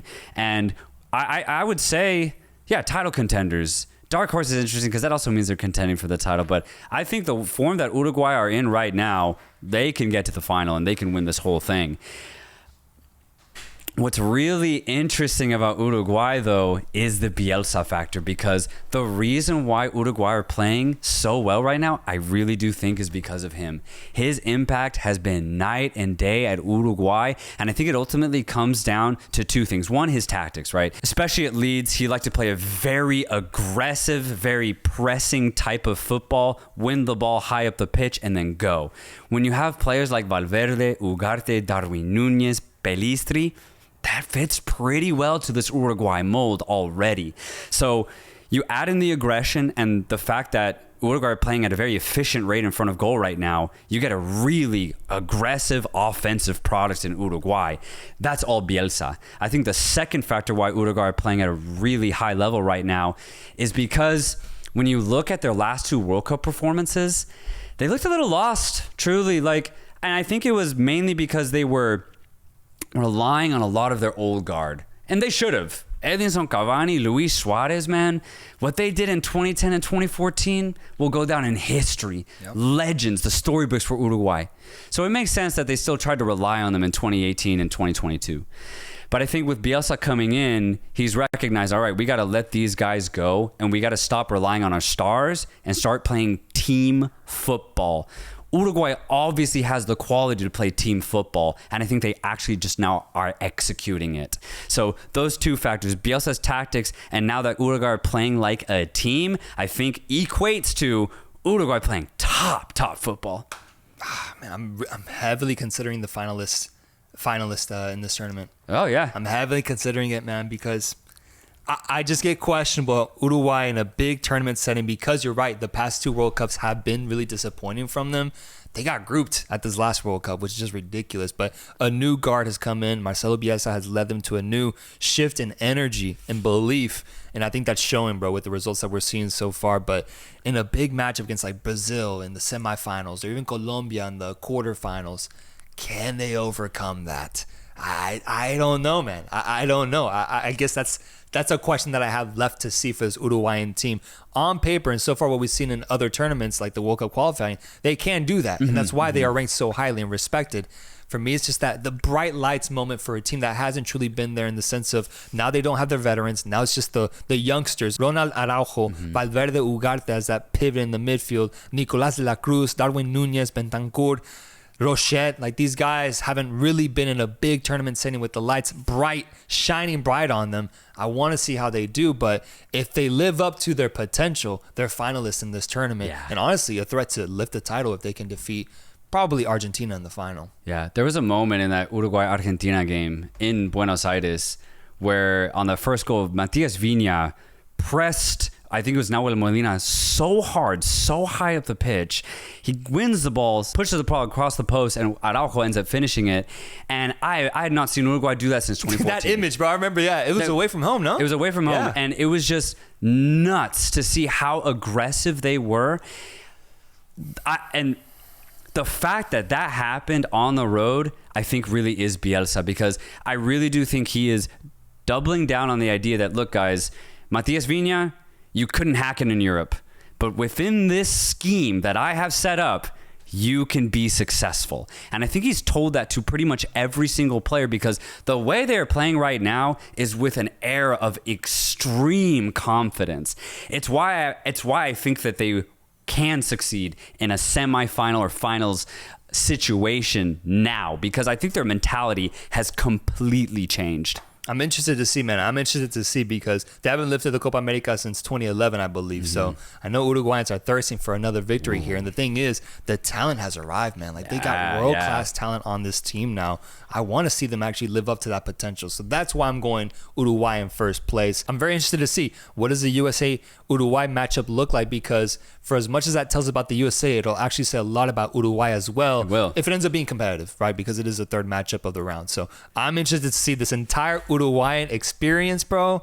And it could end up being a really positive one if it lives up to the potential. And then it gets interesting with the other two teams left in this tournament with Panama and Bolivia. You want to go CONMEBOL or you want to go CONCACAF? How can I give it to you? Let's go Panama, because I do think that if things go their way, they could at least try and guarantee a third place finish here. Will things go their way, though? That's the question, right? And it's the question we've been asking about Panama for the last 18 months. Yeah. If you look at their form in 2023, they have never had a better year. Never. This is Panama's golden generation. And yes, they qualified for the World Cup in 2018, but that was barely. And I think that told a story in of itself, because that Panamanian team was so hot and cold. Yeah. They would perform at very high rates and then they lose to the USA 5-0, right? It just never really made sense for Panama. But over the last 18 months, we've seen Panama repeatedly get results against teams that are lesser than them. The reason why that's a big point is because they've never been able to do that in their history. Every time they play a team that's below them, they win. It's no longer a weird squabble for them or, a weird mental issue for them. They know they're better now, and they show it. True. Not only that, this is the first time where Panama are the best team in Central America now. For the longest time it was Honduras. Then for the longest time it was Costa Rica. Now it's definitively Panama. They are the best team in Central America. I think that's also a massive shift in the football in Central America. That's a dope thing that Panama have going for them. We've already said it, but I'll say it again. Thomas Christensen has this team running like a well-oiled machine. Every single player in their specific position knows exactly what to do given any specific circumstance. They have such good chemistry with each other, and it really does show. But that ultimate question is, can they punch above their weight? They have not proven that yet. They haven't been able to do it. They had an opportunity against Jamaica. They failed. They had an opportunity against Mexico. They failed. Last year, they had an opportunity against Canada. They failed. So they simply cannot beat teams that are better than them. Even if it's a marginal difference, they can't meet them at their opponent's level. One thing I will say to end this is I am a bit optimistic, though, because I think the fact that they are now consistent means they're building on top of something, right? So maybe they haven't been able to punch above their weight yet, right? If we say consistency was the first step for Panama, maybe they are in that second step, right? And the only way to prove that they can beat teams better than them is they have to now consistently play against teams that are better than them. And in this group, they get exactly that, I think, in pretty much every game. So this is the perfect test for this specific Panama side.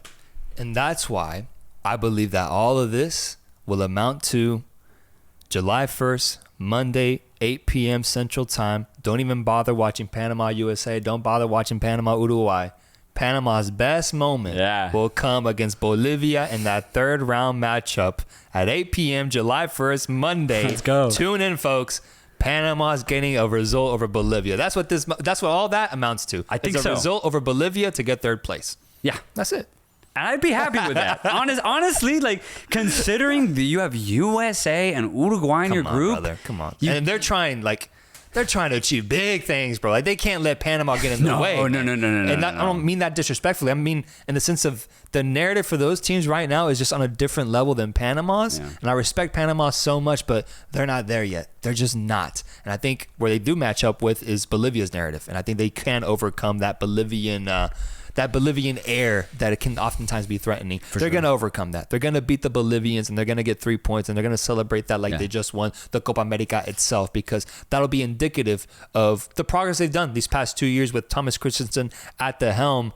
I think that'll be an awesome result, honestly. Beating a CONMEBOL team. Even if it's Bolivia, I think it'll be a big result for Panama, given that, yes, you're right. I think the thing they care about most right now is being the best Central American team at this moment. But then also, I think they're more focused on 2026. With USA, Mexico, and Canada already through, it's Panama's time to rise to the occasion and qualify into the tournament. That's their goal. That's their narrative. It isn't about making an impact here at the Copa America. Yeah, it isn't. I see this specifically as just a test. That's it. This will be just really good data to collect for when they have really hard games in CONCACAF. Yeah, exactly. Exactly. When they have really hard games against Costa Rica and Honduras to qualify for the next World Cup, they'll be able to look at these performances and be like, all right, let's avoid these problems. Let's accentuate these positives, right? I think that's why Panama are here. But I'm really glad that they are here, though, because without tests like these, they may just sink back into that inconsistent Panama that we've seen before. But I think this will keep their heads level and be like, all right, like, if we want to do well at the World Cup, let's at least try to do well here. So yeah, I think this will be fun for Panama. You know what's crazy though, man? First game is against Uruguay. Let's say they tie that 2-2. That'd be crazy, Tournament's wide open for Panama from that moment on. Oh yeah. You got a game against Bolivia, and then maybe you get another tie or another result against USA. You got yourselves a tournament, man. Yeah. Like that's what's at stake for them, with the sense that they do face off against the harder teams first. But if they can be that surprising factor for either the USA or Uruguay, they can be the reason for why one of those two teams underwhelms at this tournament. And they do have the capabilities, the talent, the coaching to do it. I'm just not as confident that they can do it in such a big stage. Yeah, I think that's the problem. If you had this game one-off, like in a random month, like in October, I think Panama could beat the USA. They could beat Uruguay. But yeah, in a tournament setting under the brightest lights, I don't think Panama will do it. But yeah, they have some really fun players. You got them third? I got them third. In fourth place, I have Bolivia. Yeah. Bolivia, coached by Antonio Carlos Zago, ranked number 85 in this tournament. One-time Copa America winners in 1963. I think this is one of the dopest international trophies that's ever been earned, because they won it in the 60s when they hosted it. And people claim that a big reason why they won it was because of the altitude in Bolivia. The fact that they were the only ones that really knew how to deal with it and how to thrive in those circumstances. So much so that they went undefeated in that tournament. Bolivia went undefeated. I think that's dope, bro. That's the ultimate hosting job right there. Hosting teams, but giving yourself an advantage purely because of where you're hosting the tournament at. And they played into it, and they won it in 1963. So congratulations to Bolivia. I hope they're still living off of that, because you won't be getting close to the Copa America anytime soon, bro. With the departure of Bolivian legend Marcelo Martins leaving this team, an absolute legend for this team, scoring so many goals for him. I saw him throughout my childhood, bro. That's how long he played, dude. He's leaving the team, and now Bolivia is in a really, tough state, with them being in 9th place in World Cup qualifying, 1 win, 0 draws, 5 losses. And it's a team that mainly consists of players that play at Bolivar. I saw that in their last victory in CONMEBOL World Cup qualifiers, they played 6 players from Bolivar and they're starting 11, bro. 6. It's like Barca in Spain type shit. Real Madrid in Spain type shit. Players that stood out to me are Algaranás, Ramiro Vaca, Terceros, Chavez, Fernando Saucedo, Jairo Quinteros, Carlos Lampe, the goalkeeper. He's still here, 37 years old, playing for Bolivar as well. I find it tough to get excited about this team. I'm be honest. Recent history hasn't been kind to them in this tournament or just in general. Yeah. And I think that this Bolivia side is definitely one of the worst South American teams in this tournament. So happy to see them here. I will welcome them with open arms in the USA, but I don't think I see them doing much damage in this tournament. Yeah, Bolivia should consider applying to CONCACAF, honestly, because... Whoa, actually, they'd be a great, Central American team. They'd be great. Yeah. They would actually add to the competitiveness and honestly be on par, truly, because... there's just nothing to be excited about when it comes to Bolivia in this moment. Almost all of their players are domestic based. Like you said, Bolivar being a big team that they pull from. There's I think 1 or 2 players that play in Europe, but not really. Terceros is with Santos, which is really interesting. And he's very young. He's 20 years of age. But just in general, right, Bolivia haven't been notable the last 20 years. And that's just at a minimum, right? It's been a long time since Bolivia were truly in the upper stratosphere of CONMEBOL, just even from narrative perspective. So, yeah, they're at the bottom right now. They've been at the bottom, right? They're always one of the worst teams in qualifying. There's just nothing to look forward to for Bolivia. It's really, really grim. What's interesting is they did beat Peru, right? And we kind of saw in moments in last qualifying cycle for the World Cup that Bolivia can fight. Yeah. And I expect them to fight here against the USA, against Uruguay, against Panama. But in general, they've proven that Bolivia just can't really beat teams that are better than them. They really are like Panama. The difference is that they have to play against Argentina, Brazil, Ecuador, Colombia. It's really tough if you're Bolivian, because Panama can gain consistency because there's Caribbean and Central American nations to play against. Bolivia can't. It's either Bolivia have a golden generation or they're the worst team in the continent. So it's very tough for Bolivia to gain any sort of momentum, and they have absolutely none right now. So I have Bolivia finishing 4th. They're not going to bend over. They're not going to lose every game 4 or 5-0. No. Even though it sounds like we're talking like they're that bad, it won't be like that. They're going to fight. They do have some quality players, but in general, it has never amounted to anything, and especially right now it has amounted to nothing. So I have Bolivia in 4th, man. Yeah, no games in Denver. That'd be altitude. That would have been the best thing for them. That would have been it, man. That would have been it. But I think the best thing that the Bolivian FA can do is, instead of worrying about players, instead of worrying about your team specifically, infiltrate CONMEBOL's federation office, whatever, figure out a way to host a tournament. That'll give you your best chance right there. Because I do wonder, what would this Bolivian team look like right now? I don't care how bad they are. What would the results look like if they played in Bolivia for this tournament instead of the USA? I wonder. Even if they get 1 point more, I'd be like, damn, that's how impactful hosting a tournament is for Bolivia. Dude, for real. But AT&T Stadium, MetLife Stadium for the second game, Exploria Stadium for the third.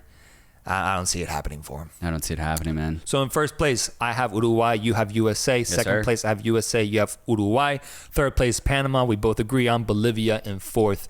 Guys, I need to know, where do you have USA and Uruguay finishing in this tournament? Do any of you have Uruguay getting grouped or USA getting grouped and Panama maybe pulling off something incredible?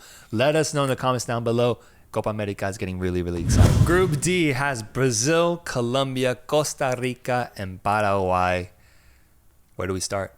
Brazil, man. I think we have to. Brazil. We absolutely have to. Shout out Brazil. They're so interesting because I have never seen a team get so affected by getting knocked out of a tournament. I've never seen it, bro. That game against Croatia, where Brazil dramatically lost at the death to a very good Croatian side, destroyed that team. Brazilians, even afterwards, when they went back to their clubs, weren't the same for a couple months. And we've seen the results that Brazil have gotten these past couple months in World Cup qualifying. Dude, they're mid-table. It is bizarre seeing the Brazilian flag in the middle of a South American table. It doesn't look right. But that's what happened, man. And it makes sense because the way Brazil were playing going into that World Cup, oh my God.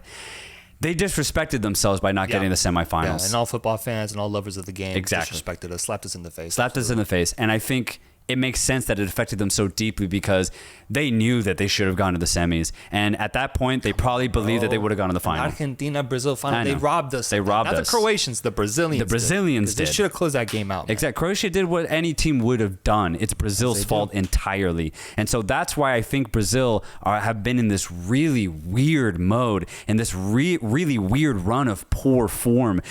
Chiche, right, obviously left after that World Cup. And I think when he left, also the spirit of that Brazilian team also left because he embodied that team so well, man.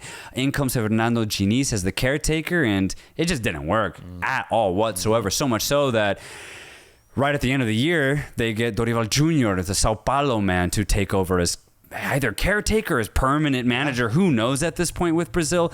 Their manager situation is always so weird, but that's Brazil. But here's the thing. I think very similar to teams like Germany, they can change their fate on a dime. Like that, bro. Brazil, like that, man. Like that. And it's because they have some of the best talent in the world. And it's as simple as them just turning it on and being like, you know what? Let's ball out. Let's ball out. And they have the capabilities. That's why my biggest question for this Brazilian team is that this six game run of form that we've seen specifically in World Cup qualification. We've never seen anything like it in our lifetime. I'm 28 years old. I've never seen Brazil have 2 wins, 1 draw, 3 losses over 6 games. Yeah. Which just says so much about the history, the tradition of Brazil, but also about where they're at right now. Are they as bad as that record says, though? And that's something I struggle with because it's very early on in World Cup qualification. I don't want to get carried away. But in some of these losses, bro, they've looked bad. They've looked bad. And against Argentina at home, they look completely inferior. And that really says a lot because if they want any chance of lifting silverware once again here at the Copa America, that's who they're going to have to get past. And they have not shown us the signs of having the capabilities of being able to do that. So, yeah, you could say that the players are going to turn it up and that they're going to show up and they're going to ball out. But what is the maximum ceiling of that? Is it still getting kicked out in the semifinals against a really good team? Or is it losing to Argentina once again in the final? I'm scared to say that I believe that it's going to the final and losing to Argentina. Yeah. Even if they find their form, I still think this Argentina team finds a way to best this Brazilian side. Agreed. If it is an Argentina-Brazil final, I'm going Argentina 99 out of 100 times. Like, even though Brazil has such good players, I mean, we're talking about Ballon d'Or contender Vinicius Jr., maybe one of the youngest, bright players in the world right now, and Endrick, who could come off the bench. Rafinha's playing really good football with FC Barcelona this season. He'll be on the right wing. The midfield's pretty stacked. There's just some questions maybe in the back line, but overall, this Brazilian squad has talent and world-class talent at that. But you're right. I think their overall form will result in a limitation, and that limitation is I just don't have Brazil as favorites. They're title contenders for sure, but I think Argentina, for me, are the only team where I'm definitively saying they are my favorites to win the tournament. Brazil is a 9-time Copa America winner in 3rd place in total titles. Other guys you forgot to mention, Alisson, Marquinhos, Bremer, Gabriel, Bruno Guimaraes, Lucas Paqueta, Martinelli, Rodrigo, Vini Jr. No Gabriel Jesus this time. They introduced Endrick into the team, and I think he's ultimately going to become his replacement, for being honest. No Gabriel Jesus in this team. And then there's still questions regarding the fullback position yet again. Yep. Who starts in those fullback positions? Is it Jan Couto or is it Danilo? And on the other side, is it Arana or is it Wendell from FC Porto? And then a big thing that stood out to me is the quality of the midfield, at least in terms of names, I think has dropped off significantly from what it was in the past, with Andreas Pereira getting the call-up, Douglas Luiz, who is really good, Joao Gomez, Lucas Paqueta, Ederson and Bruno Guimaraes. It's very good, right? It's good in the context of world football, but for Brazil specifically, I mean, Casemiro isn't here anymore. You got these big names that are missing now. Yeah. I think it's actually a bit indicative of how much the midfield has fallen recently. Yeah, it's way less flair, but I think they kind of make up for it because a lot of the players in that midfield are maybe a little bit more aggressive, maybe a little bit more box to box. I would like to see Bruno Guimaraes alongside Ederson, who went off for Atalanta these last 6 months. And he's been going off there for the last 2 seasons now, but his performance in that Europa League final and also in the Coppa Italia final was phenomenal, truly. He's a really aggressive midfielder, in the similar vein of Casemiro, but he might be a little bit better of a passer. Casemiro was one of the best defensive mids in the world, right, when he was in his prime. I don't think Ederson is that, but he has the right blend of defensive attributes as well as getting the ball and pushing it forward. I really like how dynamic Ederson is. You pair him alongside more of a passing midfielder, Guimaraes, and then maybe Paquetá as the creative. I think Brazil could still have a very successful midfield. I like that. I do. I think Douglas Luiz could also find his way into the midfield as well. He had a great season for Aston Villa. I'm going to get angry if I see Andrés Pereira play any minutes in this tournament. What the hell is he doing here, bro? Yeah, he should be purely... Fulham's finest. Andrés Pereira, Man U United reject at one point. Yeah. Never liked his play style, bro. It wouldn't make sense because in his position, you have Paquetá, but then you could do Endrick or Rodrigo, right? So it just wouldn't make sense if Pereira plays unless Dorival wants to go all-out attack and play no defensive mids, right? Yeah. Maybe they need a desperate goal. That's the only way Pereira should see the pitch is if Brazil are down and there's 10 minutes left. I like the idea of Ederson, though. I like that. Yeah, I like him a lot. I'm a big fan. He's never played either with Brazil. This could be a really good opportunity because he is in great form. And going alongside that, I'm not going to say it fell off, but what a massive miss it is not having Neymar. Dude, yeah. We have to talk about that because he ended up not being healthy in time for the Copa America. It was in question for a really long time. Was it an ACL tear? I think it was. Oh, yeah. This is like the worst thing you could get. Worst thing you could get, and he just has not been able to recover quickly enough for the Copa America. He's missing out on this tournament, man. Yeah. That saddens me because he is the X factor, and he has always been the X factor for Brazil in these past 10 years with this play style. Incredible to watch, so fun to watch, and a character on the pitch, honestly. Yeah. You're going to miss that, but with that also comes the improvement of Vini Jr., of Rodrigo, and of even a guy like Endrick, who offer a lot more excitement, a lot more capabilities now than they ever had before for this Brazilian team. Specifically, Vini, who's playing at a Ballon d'Or level right now, winning the Champions League for Real Madrid. His level right now is incredibly high. I think very close to matching Neymar's peak. He's very close to it. And if he can continue that momentum in the Copa America, he now becomes a difference maker, knowing that he is the guy that they're going to assign that role to now because Neymar is missing. So it might be a blessing in disguise. Yeah, I agree. Because I think even though Neymar isn't here, I do think Brazil have enough quality and enough variation in quality as well to make up for the star that is Neymar. But just personally, I wish Neymar was here because it's in the U.S. You know, obviously so many thousands, tens of thousands of people would have gone to see him play. Yeah. I think it's a big miss for CONMEBOL, for CONCACAF, and for all football lovers around the world. It's a massive miss that unfortunately he got that injury way back in September and he will not be here.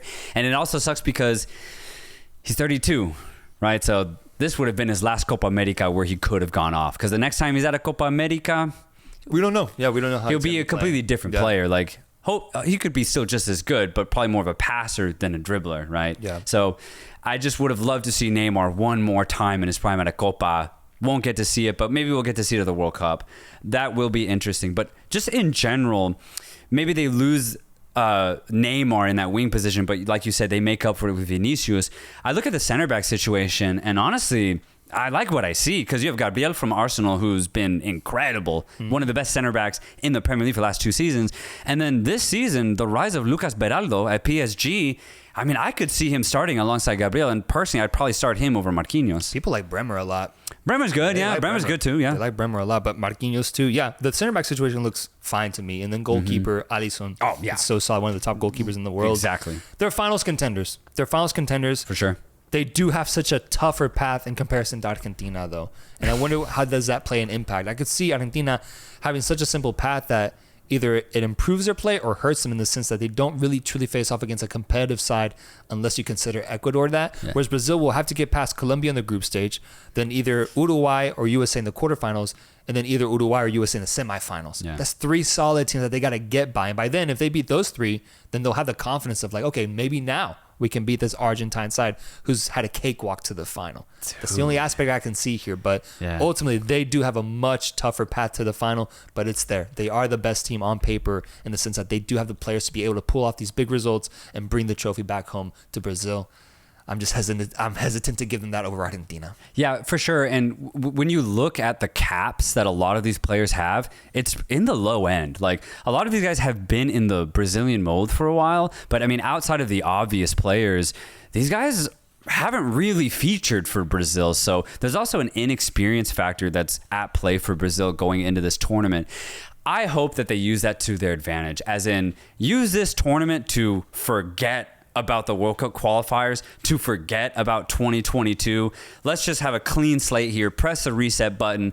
Let's go, boys. We're ballers. We got Vinny. We got Andrew. We have Martinelli, too, who could come off the bench. Like, there's so much talent. Let's just have fun. Let's ball out. Let's forget everything that has happened in the last 2 years. Speaking of teams that are having fun and balling out, we got Colombia in this group. Yeah. Coached by Nestor Lorenzo, ranked number 12 in FIFA's rankings. One-time Copa America winners back in 2001. But now the hottest team in world football. They have not lost a game since March 2022. That is yet to be found out, though, today because they face off against the USA in an hour from now. Will that streak come to an end? We will see. By the time that this video is out, people will know. But hopefully that streak continues because Colombia is red hot in this moment. 3-win, third place in World Cup qualification with 3 wins and 3 draws, 12 points overall. And is Colombia, honestly, like this is what I was thinking about when I think about Colombia right now and how good they've done. Are they an example of the positives of missing out on a World Cup? Because they weren't here for the 2022 FIFA World Cup. And what they've done since missing out on that tournament and the honestly really bad display they had in World Cup qualifiers last time, I think has been really positive and really good. And I think they're a great example of how a team can improve after missing on a World Cup immediately after. Yeah, that's such a great point. And when I look at this Colombian side, it really is just down to they've become very organized and very committed. Their chemistry has increased dramatically because when you look at the players that are being called up right now that are on this insane unbeaten streak, they've been here for a while. I think it really is just a matter of, all right, let's reset. We had such a bad World Cup qualifying cycle. We need to like basically have a come to God moment and be like, what are we? We're good footballers. And the incoming of Nestor Lorenzo has completely changed everything too. So for Colombia, I really do think it was a mental thing. Not having to worry about the World Cup and the stress that would come with a major moment like that, I do think is a blessing. So I agree. This is a perfect example of, fail early so you can prepare for the future better. This is Colombia, definitely. But they also remind me of the current versions of Austria and Hungary because this team, when you look at the starting 11, same thing. There's really not a lot of stars, man. Outside of Luis Diaz, the other players are either just very underrated at club level or they're just straight up nothing more than just very solid players. Yeah. But they come together and dude, the energy, the inspiration that they show out on the pitch, again, it's reminiscent of the Colombia that we saw back in 2014. So if you're Colombian, you got to be incredibly excited because I think even if they're not playing at their best, if they bring that energy, it's already proven to be the case. They can beat anybody.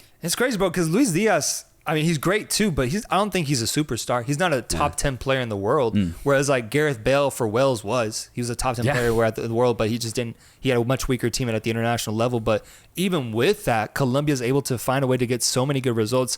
Sinistera, I think, is really good. You have the rise of Jan Duran at Aston Villa, who had a really good finish to the end of the season.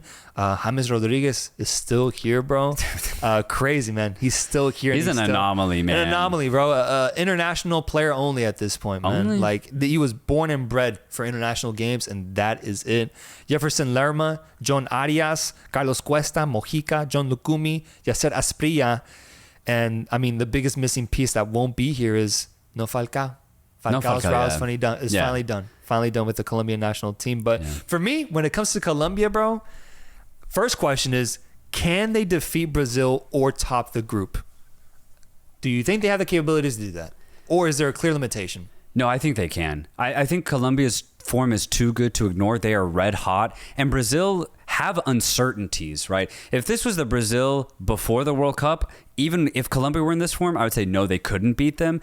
But with Brazil and given the form that they're in, I think Colombia can beat them. But I also think Brazil can beat Colombia. And that's the thing about Colombia is that I have them as either going to the finals or crashing out in the quarters. Yeah, They're that type of team this year. They're that type of team. I could see them losing to an Uruguay or USA in the quarters, or just making it all the way and going on like a magical Copa America run and lifting it for the first time in over 20 years. It's there and it's in the works for them. So I think that's kind of what makes this team so exciting. If you're a Colombian fan, is that it's kind of like Mexico, bro. At the peak of supporting Mexico, where you're like, we could go deep. Yeah. We might not have the names or the star power as these other squads, but we've got the chemistry. We've got the run of form right now. If we believe in ourselves, we can pull off some incredible results. So that's what's exciting about Colombia, because I have them as a dark horse, and I have them as a team that could truly surprise basically anybody in this tournament. Yeah, I like that a lot, actually, because I have the same approach when it comes to what Colombia can achieve at this tournament. I think Colombia can go to the final, right? It will not be easy, but I think they have the energy and the talent truly to actually get there. Dark horse for sure. And actually, to round it out, I would say joining them, I do think Ecuador could get to the final as well, and I'll put the USA and Uruguay there as well. I think the only favorites is Argentina, and then Brazil's also a title contender. So who gets last in this group? Paraguay or Costa Rica? You already know where I'm going to go. I think it's tough, man. I do think it's tough, but I think you have to go Costa Rica, just simply given the horrendous form that they're in. Paraguay's not in good form either, though. Let's not try and settle that. No, and Costa Rica has some positives. I like that they're playing so many young players now. Completely new team now. Oh my gosh, completely young players. I saw that the World Cup qualifier versus St. Kitts. It just happened earlier this week. I liked what I saw from the starting lineup. Only 2 players 30 and older, and they were defenders. 6 players were 25 years old and younger, and they won that game 4-0. Obviously, it's St. Kitts, but still, I like what I'm seeing from Gustavo Alfaro. They're ranked number 52 in FIFA's rankings. Is that ultimately the most positive thing about Costa Rica, is the youth and just kind of this rebuilding period they're in? That's it. Their only bright game over the last 18 months was that playoff against Honduras. Ooh, that was a good one. It was a good one, Bangers. But it was against Honduras. See what I'm kind of saying here? So it's like the only positive is purely trajectory. There's no results to look at to be like, oh, Costa Rica are on a rise or Costa Rica are doing well. Because all of their wins have been against very lower nations. When they play a team that's on their level or above them, Costa Rica have really struggled. That playoffs against Panama, they got killed 2 games, one in Costa Rica, one in Panama, and they really tried to win those matches. But that's the best that Costa Rica could achieve at the time. The only good thing is that they are completely wiping away the golden generation, right? They were still calling up like Celso Borges literally like a year ago. Like, it's crazy. Brian Ruiz just retired right at the last World Cup. Keylor Navas finally hanging up his boots for Costa Rica. He just played his last game in March. Yeah. You see what I'm saying? Yeah. Like, it's been a very slow process for Costa Rica to get over their golden generation. And it does make sense. They achieved something that no CONCACAF team has achieved in the modern era. So it makes complete sense. But this Costa Rica team now has to completely find out who they are in the modern era now. And they have a lot of young talent to really kind of pick from. Are they any good? Well, they got to start playing games together, man. This is a completely fresh team. They haven't proven anything yet. There's some European talent. There's a lot of Central American talent. I just don't think it'll be enough against Paraguay, and it definitely won't be enough against Colombia or Brazil. No, they still got a young Joel Campbell coming through the ranks. This guy's still really young, bro. He's pretty young, 31 years old, man. I can't believe it. Bro, he has... I forgot, but I think he has like close to 130 caps. Jesus, and he's 32. Man. It makes sense because it feels like he's been playing for 20 years. Forever. But they have great young talent. Ugalde, I think, is one of the best promising prospects playing in Europe. Zamora, Madrigal, Orlando Gallo, Jalen Mitchell, and then Francisco Calvo is still getting minutes with the team. Yeah, So. Calvo would be a good veteran play for them. Also, Julio Cascante, who plays for Austin FC, he will definitely be the pair alongside Calvo. They will provide the experience. Everyone else is just going to have to figure it out. But yeah, I think that's ultimately the most positive thing I can say about Costa Rica. I do feel that they fall into that CONCACAF narrative, which this closes it out for me. I don't have a single CONCACAF team outside of the USA. And the thing is, I don't have a single CONCACAF team finishing in first place.